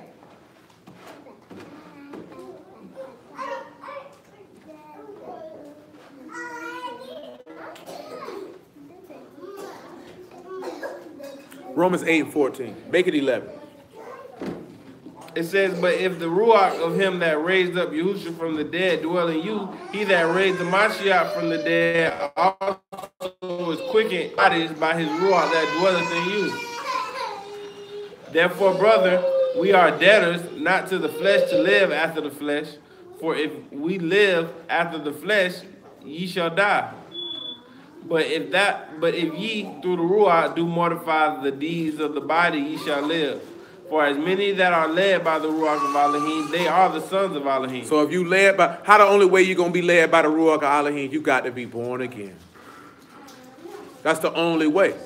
Because them Malakim were led by the Ruach, and that's why he could say that. Remember, he that sanctified and he that sanctified all are one, for which cause he's not ashamed to call them brethren. And you sanctify once and for all by the sacrifice of Yahushua HaMashiach. So that sacrifice, you're going to have to be born again. You're going to have to put the flesh to death to live in the Ruach to be considered a part of his family. You're not going to be considered part of his family if you're not willing to do that. It's impossible. It is impossible. See, that's what you mentioned when he say, who is my father? Who is he that do the will of Elohim? What is the will of Elohim? John 6 and 26.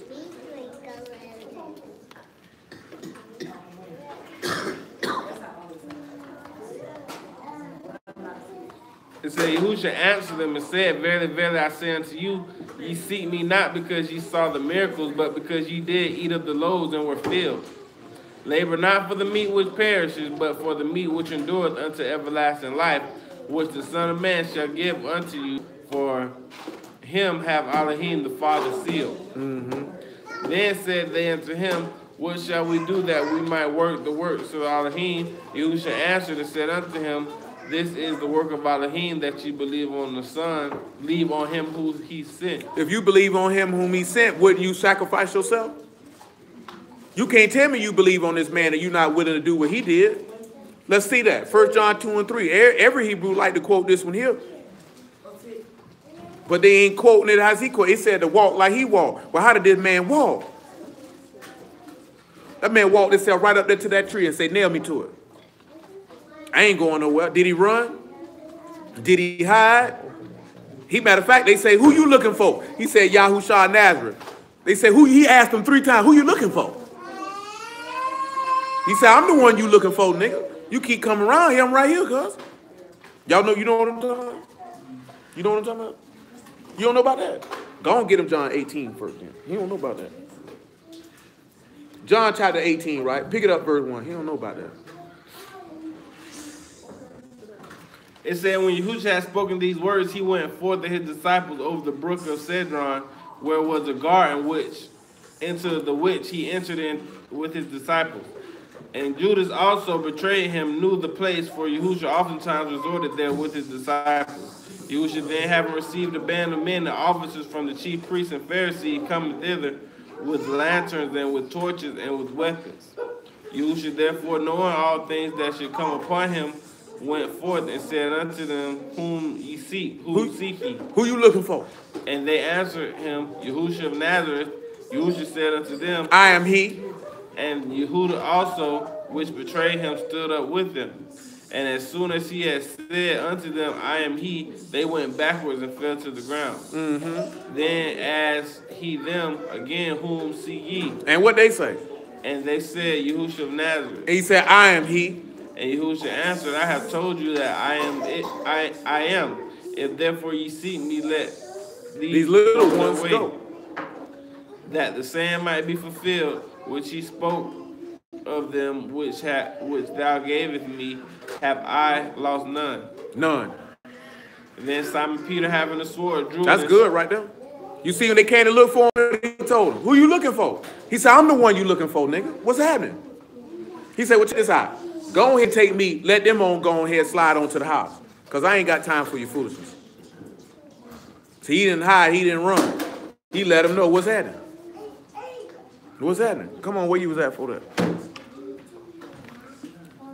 First John. 2 and 3. And hereby we do know that we know him if we keep his commandments. And what was his commandment, what he just read?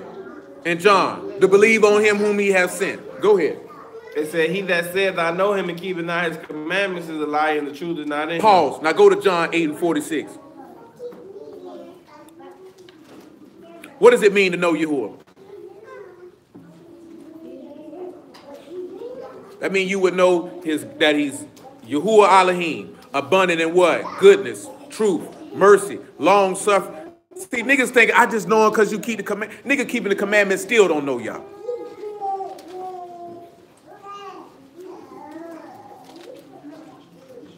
Because they don't know his character. Go ahead. It says, he that is of Elohim hears Elohim's words. He that is what? Of Elohim hears Elohim's words. What else? Ye therefore heard them not, because ye are not of Elohim. Go ahead. Then answered the Yahudim and said unto him, Say we not well that thou art a Samaritan and hast a devil? Because he told them they were not a Elohim because they don't hear the word, they told him he was a stranger and he had a devil. Ain't that something? Go ahead. Yahushua answered, I have not a devil, but I honor my Father, and ye do dishonor me. And I seek not mine own esteem. There is one that seeketh and judgeth. Verily, verily, I say unto you, if a man keep my saying, he will never see death. It said, then said the Yahudim unto him, now we know that thou hast a devil. Abraham is dead, and the prophets, and thou sayest, if a man keep my saying, he shall never taste death. Art thou greater than our father Abraham, which is dead, and the prophets are dead? Who makest thou? Yahushua answered, if I honor myself, my honor is nothing. It's it is nothing. my Father that honors me, Uh-huh. of whom you say say that he is your Elohim. Yet ye have not known him, but I know him. And if I should say I know him not, I shall be a liar like unto you. Now he told him he knew him. But these people felt like they knew y'all too.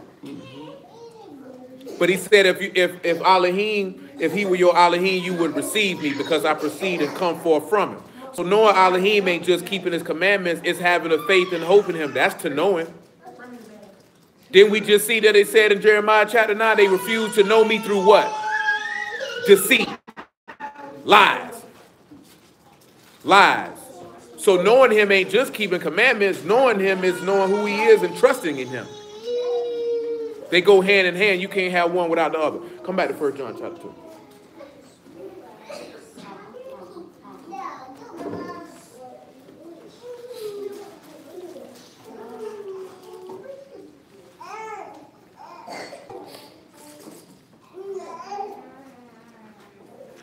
It say, but whosoever keepeth his word, in him verily is the love of Elohim perfected. You know what he said? He said to keep his what? his word. Go. Verily is the love of Elohim perfected, hereby know we that we are in him. And he that abideth in him ought himself also to walk, even as he walked. How would you think that word would be, if the word is in you, that love would be complete, or tamaim? How would that be possible? Knowing tamaim is the covenant of the ruach, or the covenant of life, how is that accomplished?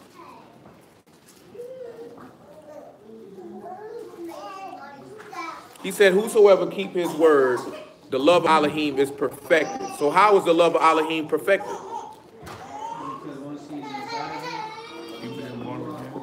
The love of Elohim is perfected because of what did we just read in John chapter 8? He said he didn't come down to get his own what? His own esteem, right? So that means he didn't come to do his own will. So that means he came to sacrifice himself. So that means I go back to what I told you before. If you can get up there on that tree and die, that means you trust, believe, and hope in your Elohim. And that is when the love of Elohim is perfected. See, the love of Elohim, that takes us back to the rich man and the commandments and giving up everything that he had. He was keeping the commandments, but what did Yahushua say? He said, if thou will be what? Perfect. Give up everything you got and come follow me. See, the love of Elohim is not perfected in keeping lawmen. It's perfected with the exercising of faith. That's when it's perfected. It's perfected when you're willing to abandon everything you have for his name's sake. That's when it's perfected. It ain't complete till then. Remember we went back with it? Was his word complete? His word wasn't perfect before Elohim until he died. And then he said what? It is finished. When it's finished, your work is complete. So that's why we read the Galatians 2. When he said, I have crucified myself with Hamashiach. You looking to make the work complete, a whole. Your love for Elohim ain't perfect till you're willing to forsake everything that you have. If you ain't willing to forsake everything that you have, what did Yahushua say? Disciple. I mean, I can't teach you. Because going back to, I was ready to die from my youth up. So I was ready to actually know the sacrifice of the messenger. When you are ready to die, you want to know and experience the sacrifice of Yahushua and become one with it. Until that point, you're not ready to die. Does that make sense to you? There's a lot of people that ain't ready to die. You know what I'm saying? When you say, I want to get baptized, that day right there, you said, I'm ready to die. That's what you said. You know what I'm saying? Now, if that's what you meant, that's a totally different thing. Ain't what he told you in Romans? You buried with him in baptism?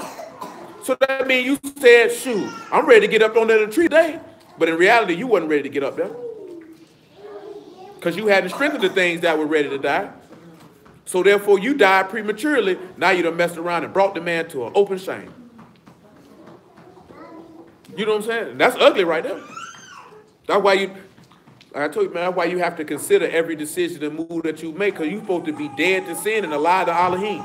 See, before you were dead to sin, you were alive to sin and dead to Elohim. Now it's the reverse.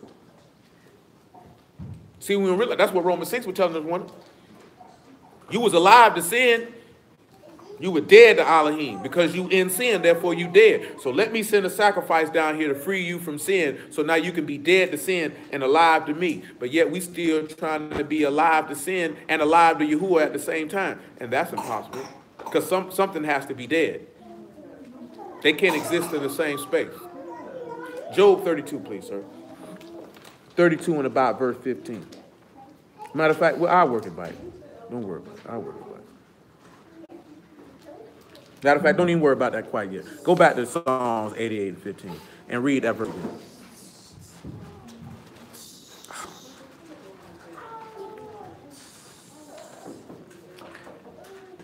It says, I am afflicted and ready to die from my youth. While I suffer my terrors, I am distracted. Pause. He said, while he suffered his terrors. The word for terrors is Nasa. Does anybody remember what Nasa means? It means to be lifted up. It means to be lifted up. So when you sitting back looking at you, he said while he suffered, he was ready to die. So now he's ready to be lifted up. What did Hamashiach say? The same way Moses lifted up the serpent in the wilderness, so how he be lifted up. What did Peter tell you? Humble yourselves under the mighty hand of Elohim, and he will lift you up in due time. So when you're willing to suffer that affliction, then he can elevate you and lift you up and put you amongst with his son. Now you can sit in the throne with him. But you got to be willing to suffer though. Continue. And then when we look at distracted. Well, terrors. The word for terror is iman. What character do you think you'll come with that? It's a E and a Y and an M and an A and an N. So what 3 characters would you have for that? Aleph, Yod, Noon. Well, you better look, because it wasn't 4 on mine, buddy. It was only 3. What's the word again? It's terrors. I'm saying Hebrew. It's E-Y-M-A-N. Oh, Aleph, Mem, Noon. Or, is that the N I wrote on there? No, hold on. Let me look. No, my handwriting pretty bad. Right. They say bad handwriting. It's 4. Aleph, Yod means, and, hey. See, I said on mine, it showed 3. They probably show Aleph, Mem, hey. Yeah, that's all it showed. Yeah, you got 4. Yeah, see, mine only had 3. Yeah. And that's exactly what I have. Just those 3. I ain't taking that from you, bro. No, I'm just saying, because we already know that, because hers be different. Mm-hmm. So when you look at that, what is that telling us, right? If you got hay with terror, you could maybe say reveal, or we could say breath. But we're going to go with reveal, and when you look at that meme, you're going to have chaos. If we use the yod, then you're going to put in there the revealing of the chaos of the work of the first, or the strength. Because when you look at that chaos, what is that chaos for him? It's death. It's affliction. It's suffering.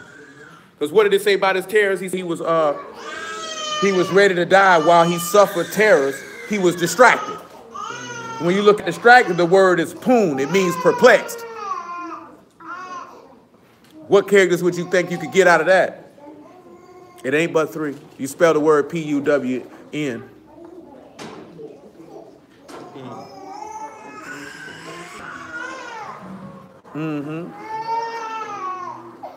So when you look at that, you got pay, you got ooh, and you got noon. So you have the command of the sacrifice of eternal life. So he was commanded to die. And that takes us back to what we read in Luke 9. Take up your stake and follow him, because you were commanded to die, as he was commanded to die. His father gave him come over here to Hebrew chapter 10 and verse 7.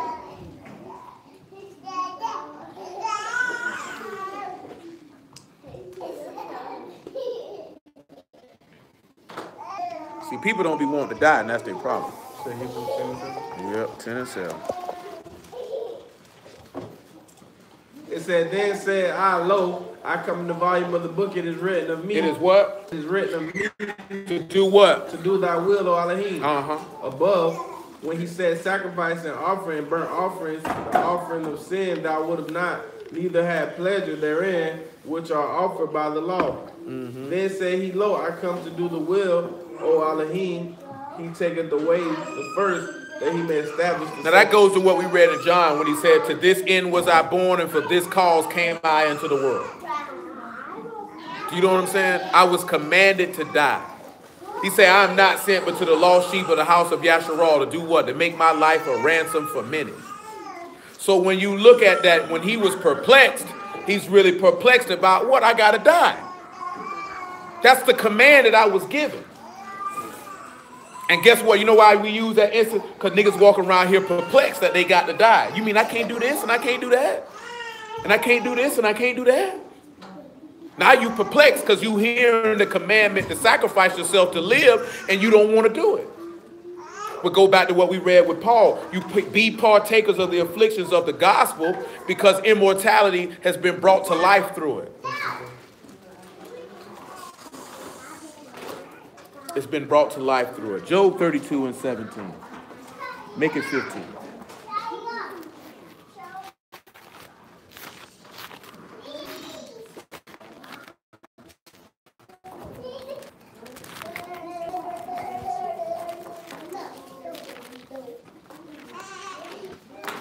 It says, I said, I will answer also my part. I will also. Let's say 15. Also, give me 15. It says 15, okay. It says, they were amazed. He answered no more. Make that 12. Y'all, this is the who was mad with Job and his friends. That's who's talking. Job 32 and 12. It say, yea, I attended unto you, and behold, there was none of you that convinced Job, or that answered his words.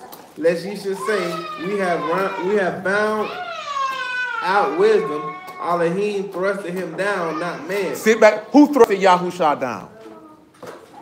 Elohim. He said, you ain't have no. See, that's to sit back and look at it. When you take on these afflictions, it's not man casting you down. It's Elohim thrusting you down so he can lift you up in the image of his son. See, that's the part that go back to what character out of Shu did I tell you should think about chastisement? If it's the Shan, the U, and the Bat, which one should you be thinking about as chastisement? The U. And if you're looking at the chastisement, the book say you blessed with it. The book say this man loved you, and this is to make you a son or daughter of Elohim, not for his pleasure, but for your profit. See, we want to be thrust down because you don't believe he gonna lift you up. Because this is why he was mad. This is what he telling them. And you stupid niggas right here running your mouth, and you trying. And that's the look at it. If you following y'all, I'm not justifying myself to this. I just seen the brother post that where he say he was an assistant pastor at a church down south. They had a disagreement on doctrine. He said them people were slandering him and doing it that day and the third. And he said he wanted to come bite for him. And his wife told him, nah, baby, keep your mouth closed. Let it slide. And he said negative things have happened to all of those people afterwards. You know what I'm saying? For lying on the man. But his natural inclination was to do what David did. I'm going to defend myself. His point was, vengeance of Yahuwah, you ain't got to do nothing. You know what I'm talking about? You can see some people in that book where y'all let them keep on. David enemies are an example of that. They spoke against him. David ain't do nothing. Did they get retribution immediately on them? No, they didn't. Y'all let him keep on going. Let that nigga keep on flying. And he got him in the end. Because, see, sometimes people look at, well, if he don't do nothing to him right away, I guess they didn't do nothing wrong. That don't mean nothing. He's allowing them to heap up iniquity against the day of judgment. Oh, no, he talking about if you commit sin. Oh, that's something totally different. What's that? Yeah, and Saul's judgment didn't come out to him till the end. Till the end. See, sometimes it come quick, sometimes it comes slow. But that ain't saying no, that's something totally different. Because he's saying because a judgment against an evil work is not executed speedily. It's privily in the hearts of sons of men to do evil versus somebody speaking against somebody who God is with. Do you know what I'm talking about? Okay, I get what you're saying. Yeah, I get you. I get what you're saying. Because remember what he told you. He said if somebody do something to you, that he'll allow the vengeance to fall upon them and he will allow you to see it. He'll let you see it. See, sometimes stuff be busting niggas upside the head. They're not going to tell you about it. They don't want you to know. Y'all done came through and caught them. You know what I'm saying? They try to keep it, y'all's faithful. Praise the Lord. All that type of stuff. Y'all doing this hip to them. Bam, bam. They want you to know about it. You know what I'm saying? Some stuff they can't hide because he exposed it in front of everybody like he did with David. I'm going to pull all your wives out here and let all your enemies sleep with them in the sun. They can try to do it in the dark. They going to do it in the light. You know how that ugly they got to be to watch a whole bunch of niggas freaking your wife in the middle of the day? Because you want to freak somebody else's wife in the middle of the night?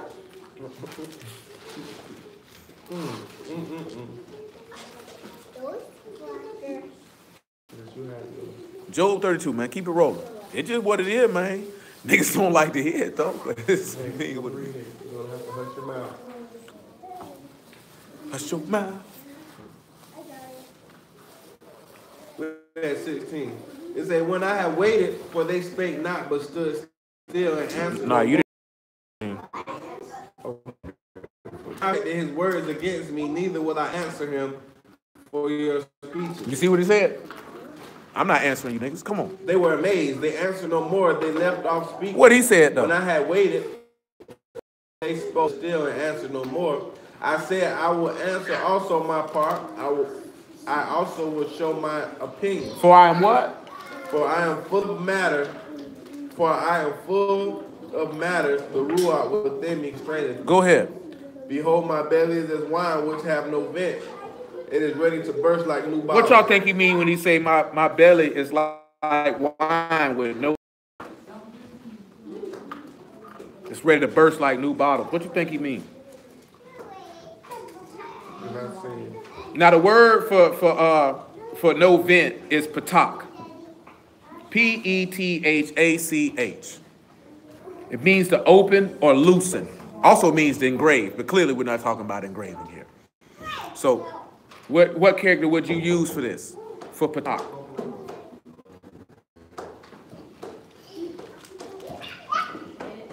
Pay is one of them. Huh? It's P-E-T-H-A-C-H.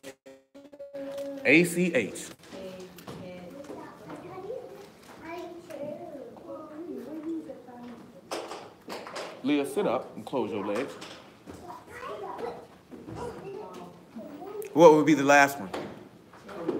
And indeed it is. So what is that telling us then? You got a command or words that are commanded, but for tet, what is it going to tell you? If you got tet, what do you have? Mark, sign, covenant. Not tau, sir. You said mark, sign, and covenant. That's tau. Yeah, it's tet. Not tet. It's not tet. That's what she said. Tau. I thought she said tau.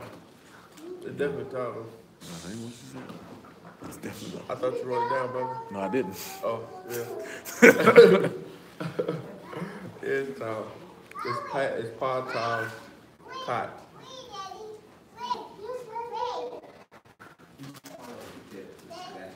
Huh? It's tau. It's not tet.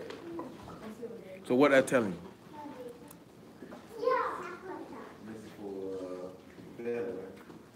No, it's for no vent. Well, yeah, for belly said my belly is as a wine which have no vent. Not for belly, but For no vent. vent. Yeah.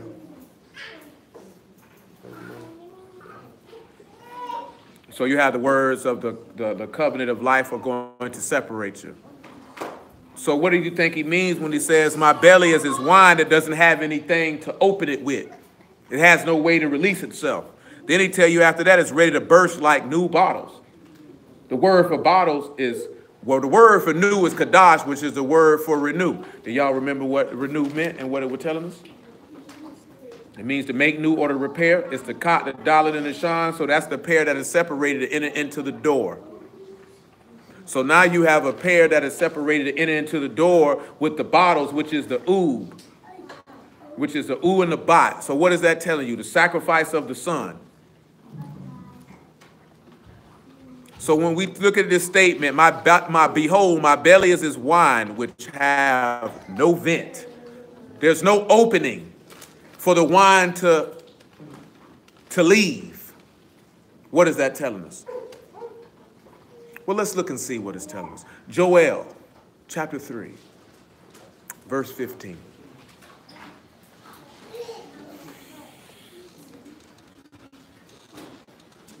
It said, the sun and the moon shall be darkened, and the stars shall withdraw their shining. Yahuwah shall also roar out of Zion and utter his voice from Jerusalem. And Shamahim and Arat shall shake, but Yahuwah will be the hope of his people and the strength of the children of Yahweh. So I am Yahuwah thy Elohim, your Elohim, dwelling in Zion, my Kodash mountain. Then shall Jerusalem be Kodash, and there shall no stranger pass through her anymore. It shall come to pass in that day that the mountains shall drop down new wine. The mountains will do what? Drop down new wine. New what? New wine. Go ahead. And the hills shall flow with milk, and all the rivers of Yehuda shall flow with water. Good. He said the belly, he sound like new wine. Now come over here to Luke, right? Luke what? 4?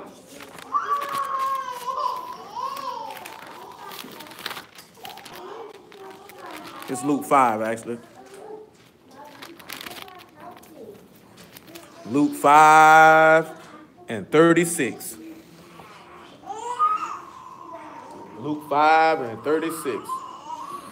It said, he spake also in a parable unto them, no man putteth a piece of new garment upon an old, if otherwise the bottom of both the new make a rent, and out of the piece that was taken out of the new agreeth not with the old. And no man putteth new wine into old bottles, else the new bottles will burst, and the bottles will be spilt, and the bottles shall perish. Guess what? Go ahead. And new wine must be put into new bottles, and both are preserved. No man also having drunk old wine straightway desire new. He said for the he old said, better. is better. Now look at what Job stated, right? Job stated that he was full, that his belly is as new wine. Well, the young man was stating that his belly is new wine, as wine, which have no vent, and is ready to burst like new bottles. Now he said, how did he say the new bottles would burst? They don't have no vent. No, I'm talking about in the Mashiach say, that's what I said. How did he say new bottles would bust? Oh, putting old wine in. By putting old wine in it. You know what I'm saying? So now, what would be old wine then? We need to see what old wine would be, should we not? Give me Psalm 75 and 8.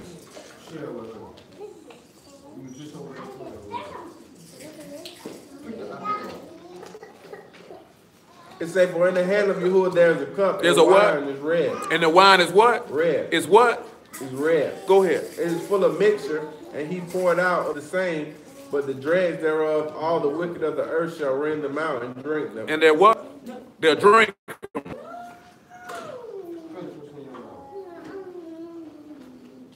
Matthew 6. 26. Okay, I'm making sure. It says, the Son of Man goeth as it is written of him, but woe unto that man by whom the Son of Man is betrayed. It had been good for that man if he had not been born. Then Judas, which betrayed him, answered and said, Master, is it I? He said unto him, Thou hast said. And as they were eating, Yahushua took bread out and bruised it and brake it and gave it to the disciples and said, Take ye, this is my body. And he took the cup and gave thanks and gave it to them, saying, Drink ye all of it.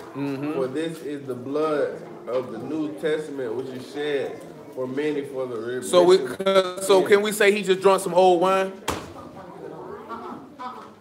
So then how is that old wine going to burst his new bottle? Because it said in Job, right, that he said that my belly is a wine which don't have no opening, which is ready to burst like a new bottle. So when you look at a new bottle, remember it's the Kadash, so it's the thing that's got to be made new or to be repaired or to make new, and it's being joined to the separation for you to enter into the door. He say his belly is ready to bust. Don't got no vent.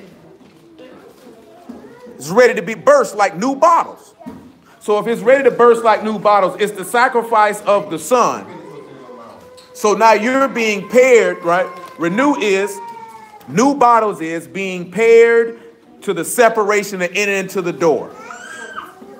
Now the bottle is the sacrifice of the Son. So now you know what that pairing is, which is to separate you. We just read that there's a cup full of wine that's for the wicked. Yahusha just drunk the wine. So how does he pertain to this in Job, where Elihu just spit to Job and his friends?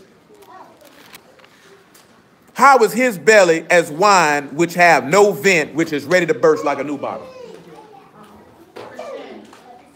Anybody got any idea? Before I answer that question, does anybody want to roll the dice? It's very simple. I believe you know it. How does this pertain to a masha? My belly is as wine which have no vent. It's ready to burst like new bottles. Going along with everything we just read. Anybody?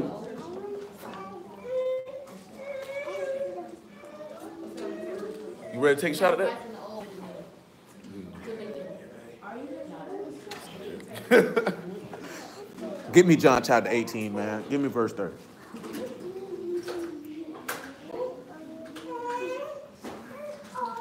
Remember, right? The no vent of the opening is what? The command of the covenant of life, which will separate, right? John 18 and 30. Go ahead. They answered and said unto him, If he were not a malefactor, we would not have delivered him up unto thee. Then said Pilate unto them, Take ye him and judge him. Oh, my bad. 19 and 30. 19 and 30. My bad. Man, they got a plug in the ceiling. It said, Then Yahushua therefore had received the vinegar, he said, and he bowed his head and gave up the ruach.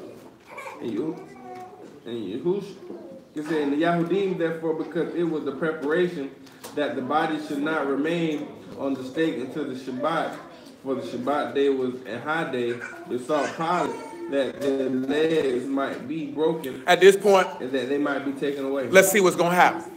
Then came the soldiers and brake the legs of the first and the other which was crucified with him.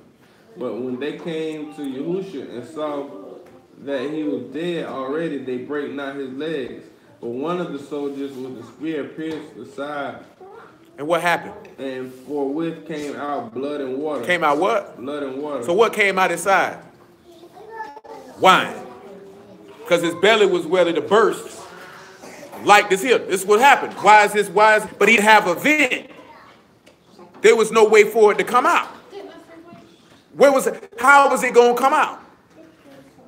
So if once that belly is hit and the wine can come out, what does that symbolize?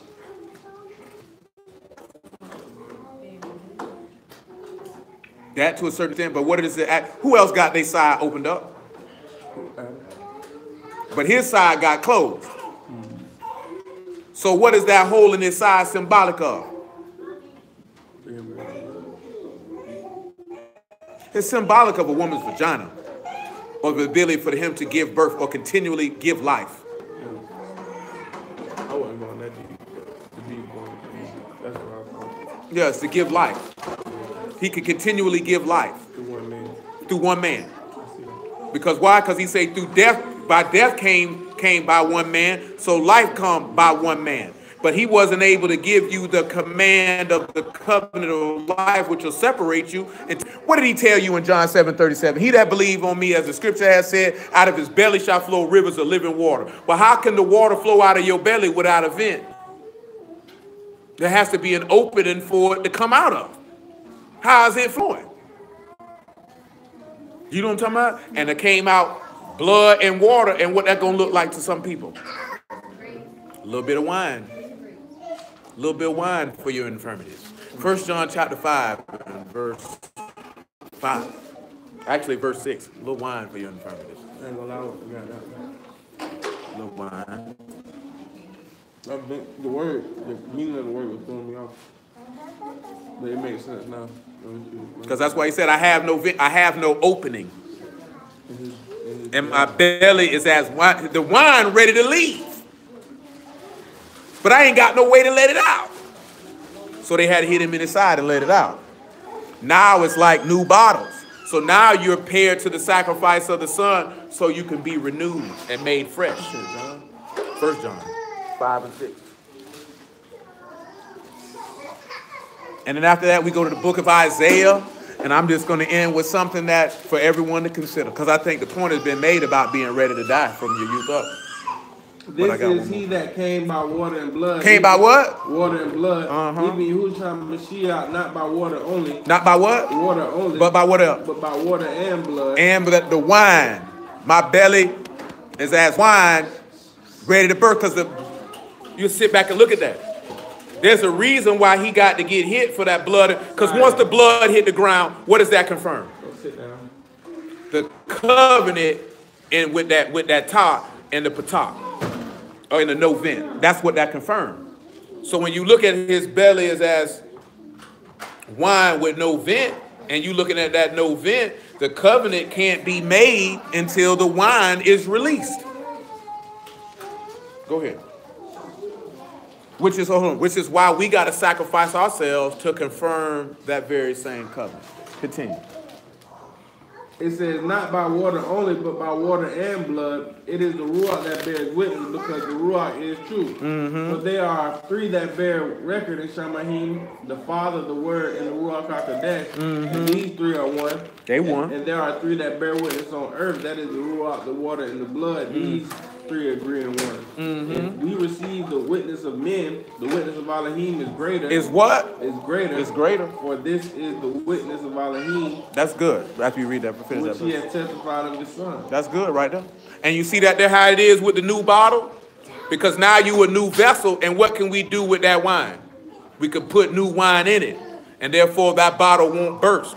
It don't need an opening to release itself. So when he drank that wine, he was putting new wine in an old bottle. And that's why his body had to burst to release it. Because he said when it releases, if you put new wine in an old bottle, what he say gonna happen to the bottle? It's gonna burst and they what? Perish.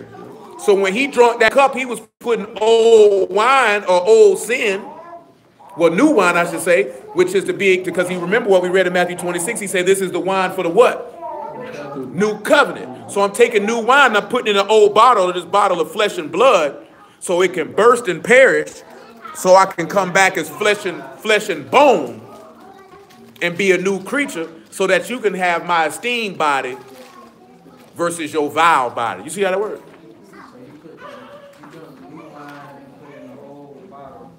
His body. So when they hit him, that bottle bursts and he perishes. And then he said, I'm not going to drink wine again. Until I drink it new with you in my Father's kingdom. In my new body. You got to get your new wine so you can have a cup. Then you can have a cup. Because if I try to put this new wine in this old bottle, then guess what's going to happen with you?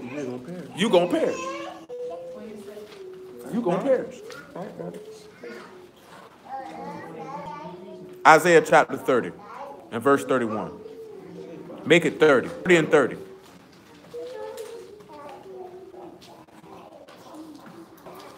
It said, Yahuwah shall cause his esteemed voice to be heard, and shall show the lightning down of his arm with the indignation of his anger, and with the flame of a devouring fire with scattering and the tempest and hailstones.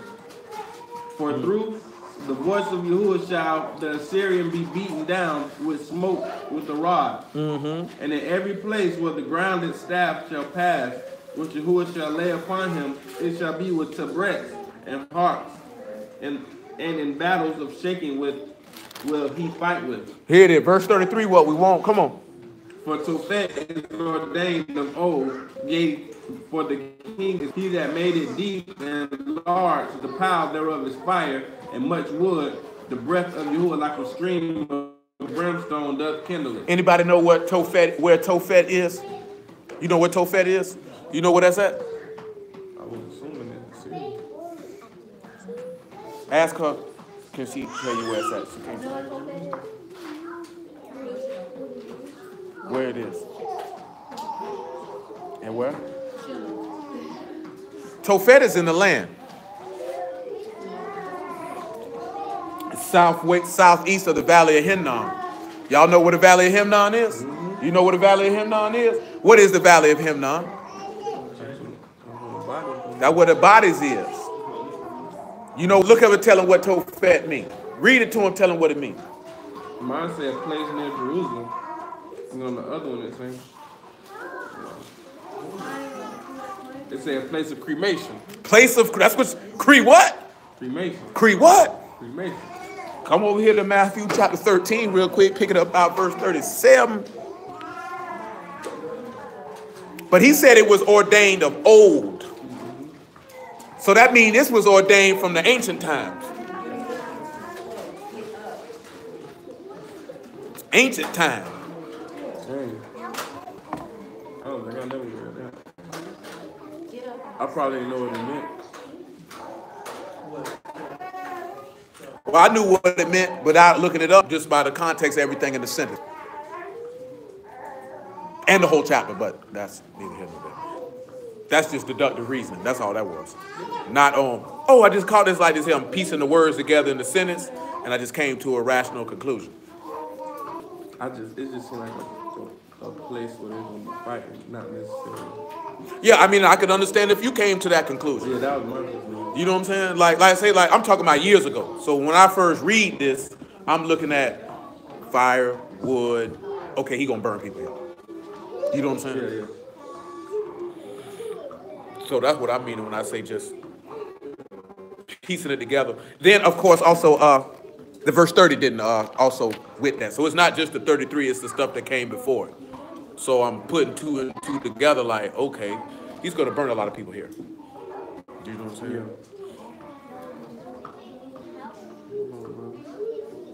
13 and what? Nah, make it 39. I think it's 13 and 39. Matthew 13 and 39. It says the enemy that sold them is the adversary. Oh, drop on down. I need 40 then. 42. We need to get 43. And shall cast them in the furnace of fire. There it is. There shall be wailing and gnashing. Now he said his Malachi would do what? Gather everything that offend and cast them into this place of this furnace of fire. Or Tophet. Tophet was ordained of old to cremate you niggas. Now let's go somewhere else now. I just give you some rehash like this so you know that the lake of fire is clearly in this book. And the reason why we hitting this here, because if you don't want to be afflicted, if you're not ready to die from your youth up, then this is how you going to die then. Ezekiel 20 and 40 and 40. Tell me what 20 and 40 say. Ezekiel 20 and 40. Because I want you to see this been ordained of old. This ain't no new thing. See, nigga be like this here, the Catholic Church came up from hell. Clearly, you ain't been reading. It's in the prophets, nigga. What you talking about? It's been ordained of old. That's what he said, right? Of old. I mean, I appointed this place back in the days before the world was made. I had a place for you, nigga. It's hot there, too. Come on. It says, for on Mount Kadash mountain, the mountain of the height of Yasharal, said Yahuwah Elohim, there shall all the house of Yasharal and all them in the land which serve me, there will I accept them. No, he said all them. You know they're talking about nations. Why would he put all them once he named Yasharal? That would be redundant. Go ahead. And there I will require your offerings and the first fruits of your oblations with all the Kadash things. I will accept you with your sweet savor when I bring you out from the people and gather you out of the countries where ye have been scattered, and I will be sanctified in you before the heathen. And ye shall know that I am Yahuwah when I shall bring you into the land of Yasharal, into the country for the which I lifted up my hand to give it to your fathers. And there shall you remember your ways and all your doings wherein ye have been defiled. Go ahead. And ye shall loathe yourself in your own sight for all your evils that ye have committed. And ye shall know that I am Yahuwah when I have wrought with you for my name's sake, not according to your wicked ways, nor according to your corrupt doings, O ye house of Yasharal, said Yahuwah Elohim. Moreover, the word of Yahuwah came unto me, saying, Son of man, set thy face towards the south, drop thy word towards the south, prophesy against the forests of the south field. And say to the forests of the south, hear the word of Yahuwah. Thus said Yahuwah Elohim, behold, I will kindle a fire in thee. Now this is what he said he'll drop his word to where? He will drop his word towards the south. Where did it say that Tophet was at? In the south. That's what it said, right? Keep on going. Behold, I will kindle a fire in thee, and it shall devour every green tree in thee, and every dry tree, the flaming flame shall not be quenched. And all faces from the south to the north shall be burned therein. And all flesh shall see that I, Yahuwah, have kindled it. It shall not be quenched. It won't be what? It shall not be quenched. Then said I, Yahuwah Elohim, they say of me that he. Who else told you a fire wouldn't be quenched? Yeah, but where did he get it from? It's in Isaiah. He told you that you would see everyone who transgressed against him. 66 and 24. Mashiach quoted it telling you it's better for you to pluck out your eye and you to go into the kingdom with one eye than to go into the fire where the worm will not die and the fire shall not be quenched. It's better for you to cut off, sacrifice. It's better for you to go ahead and maim yourself and kill yourself than to go to hell whole. And it shall come to pass that from one new moon to another, and from one Shabbat to another, shall all flesh come to worship before me, says Yahuwah, and they shall go forth and look upon the carcasses of men that have transgressed against me, for their worm shall not die, neither shall fire be quenched, and they shall be an abhorring unto all flesh. Now he said it just like he said what Ezekiel said, everybody gonna see you. See now in Isaiah 33 and 14, Isaiah tell you that the hypocrites in Zion are afraid and who can dwell with everlasting burnings. See, Isaiah tell you more about niggas going to hell than anybody. Do you know what I'm saying? But people overlook that. Now come back over here to Isaiah 30 and 33. When he tell you it's prepared for the king, it is prepared. And he made it deep and large. So what king is this place of cremation prepared for? No, it said for the king. It is prepared. It's prepared for Yahushua. And what is it prepared for Yahushua for? To take that beast and that false prophet and toss them in there and toss all that. That's why he say, and he's saying those on my left hand enter in the burnings prepared for the devil and his angel. Where it say the south at? And what?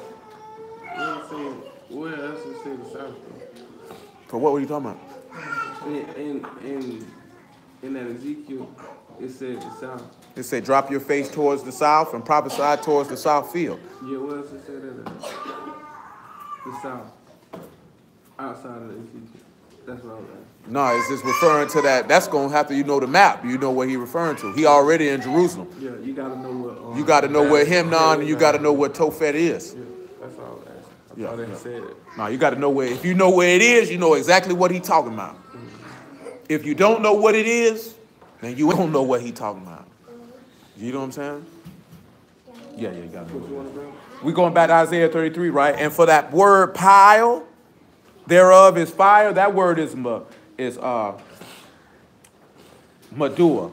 So what characters will we have for that? You spell it M-E-D-U-W-A-H or R-A-H. 30, I meant to say 30 and 33. M-E-D-U-W-R-A-H is how you would spell it.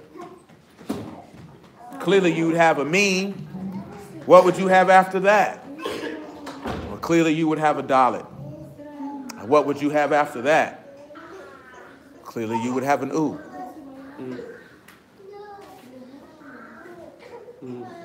And what would you have after that? A little Raj. And what would you end with? Hey. So when we look at that, right, with that mean, we're clearly going to have to use chaos. With Dalet, what will we use? So, and with U, what we going to use? A sacrifice, right? So then when we have Rosh, it's the highest. So it's the revelation of the chaos. Well, it's the revelation of the highest sacrifice of chaos for them to enter into their door. So who is he going to be revealing this sacrifice to? No. What did he tell you in Ezekiel and also in Revelation? He told all the birds to come for what? My sacrifice, which I have made for you. And again, it's the sacrifice of the wicked. Because they're made for what? For fire. This is the word for pile, for fire. It means pile for fuel. So that chaos of those who wanted to commit sin, let me reveal my son to sacrifice you to this door of sin. Because remember, what did he tell Cain? Sin, lie at the door. So since you like to commit sin, it's lying right at the door for you. And I got somewhere to put you. So then when you look at breath, right? Remember it says that the breath of Yahuwah is like a stream of brimstone. That word for breath is neshama. N-E-S-H-A-M-A-H. So what is that telling you? Clearly you're going to have noon. What else you going to have after that? You're going to have the shan, you're going to have the mean, and you're going to have the hay. So what is this telling you? So with shan on this one, we definitely going to use consume or destroy. We're going to use chaos, and we're going to use seed. So it's the revelation of the destroying of the seed of sin with that breath, right? Give me Isaiah chapter 11 and verse 3. Because then he say, well, Isaiah finna tell you, what he told you he was going to slay him with? His breath.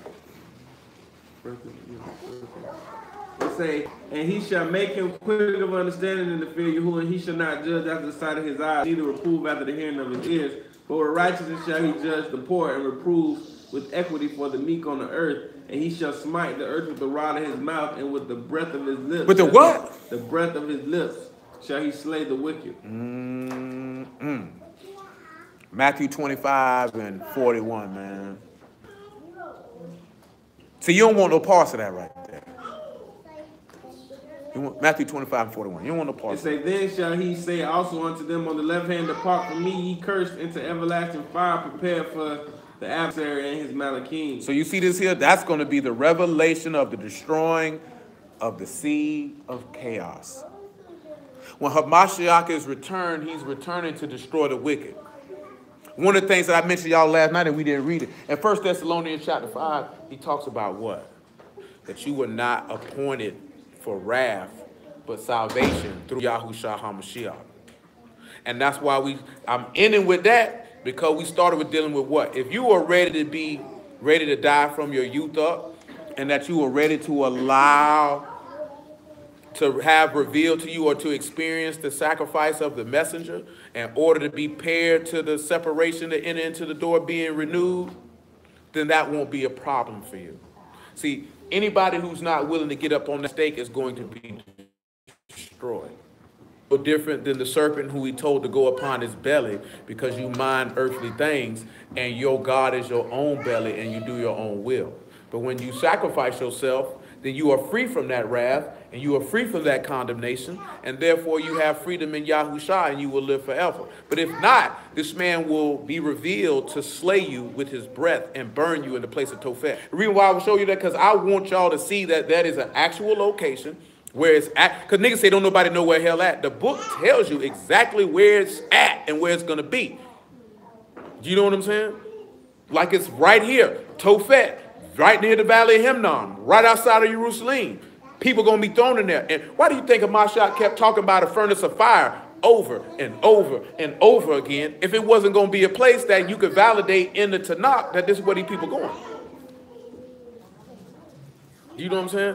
And the only reason why they going there is for one reason and one reason alone. They refuse to sacrifice themselves.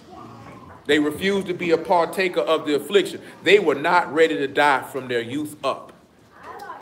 You got to be ready to die from your youth up. But hallelujah for Yahushua in the word. We will call it a day. Call it a day.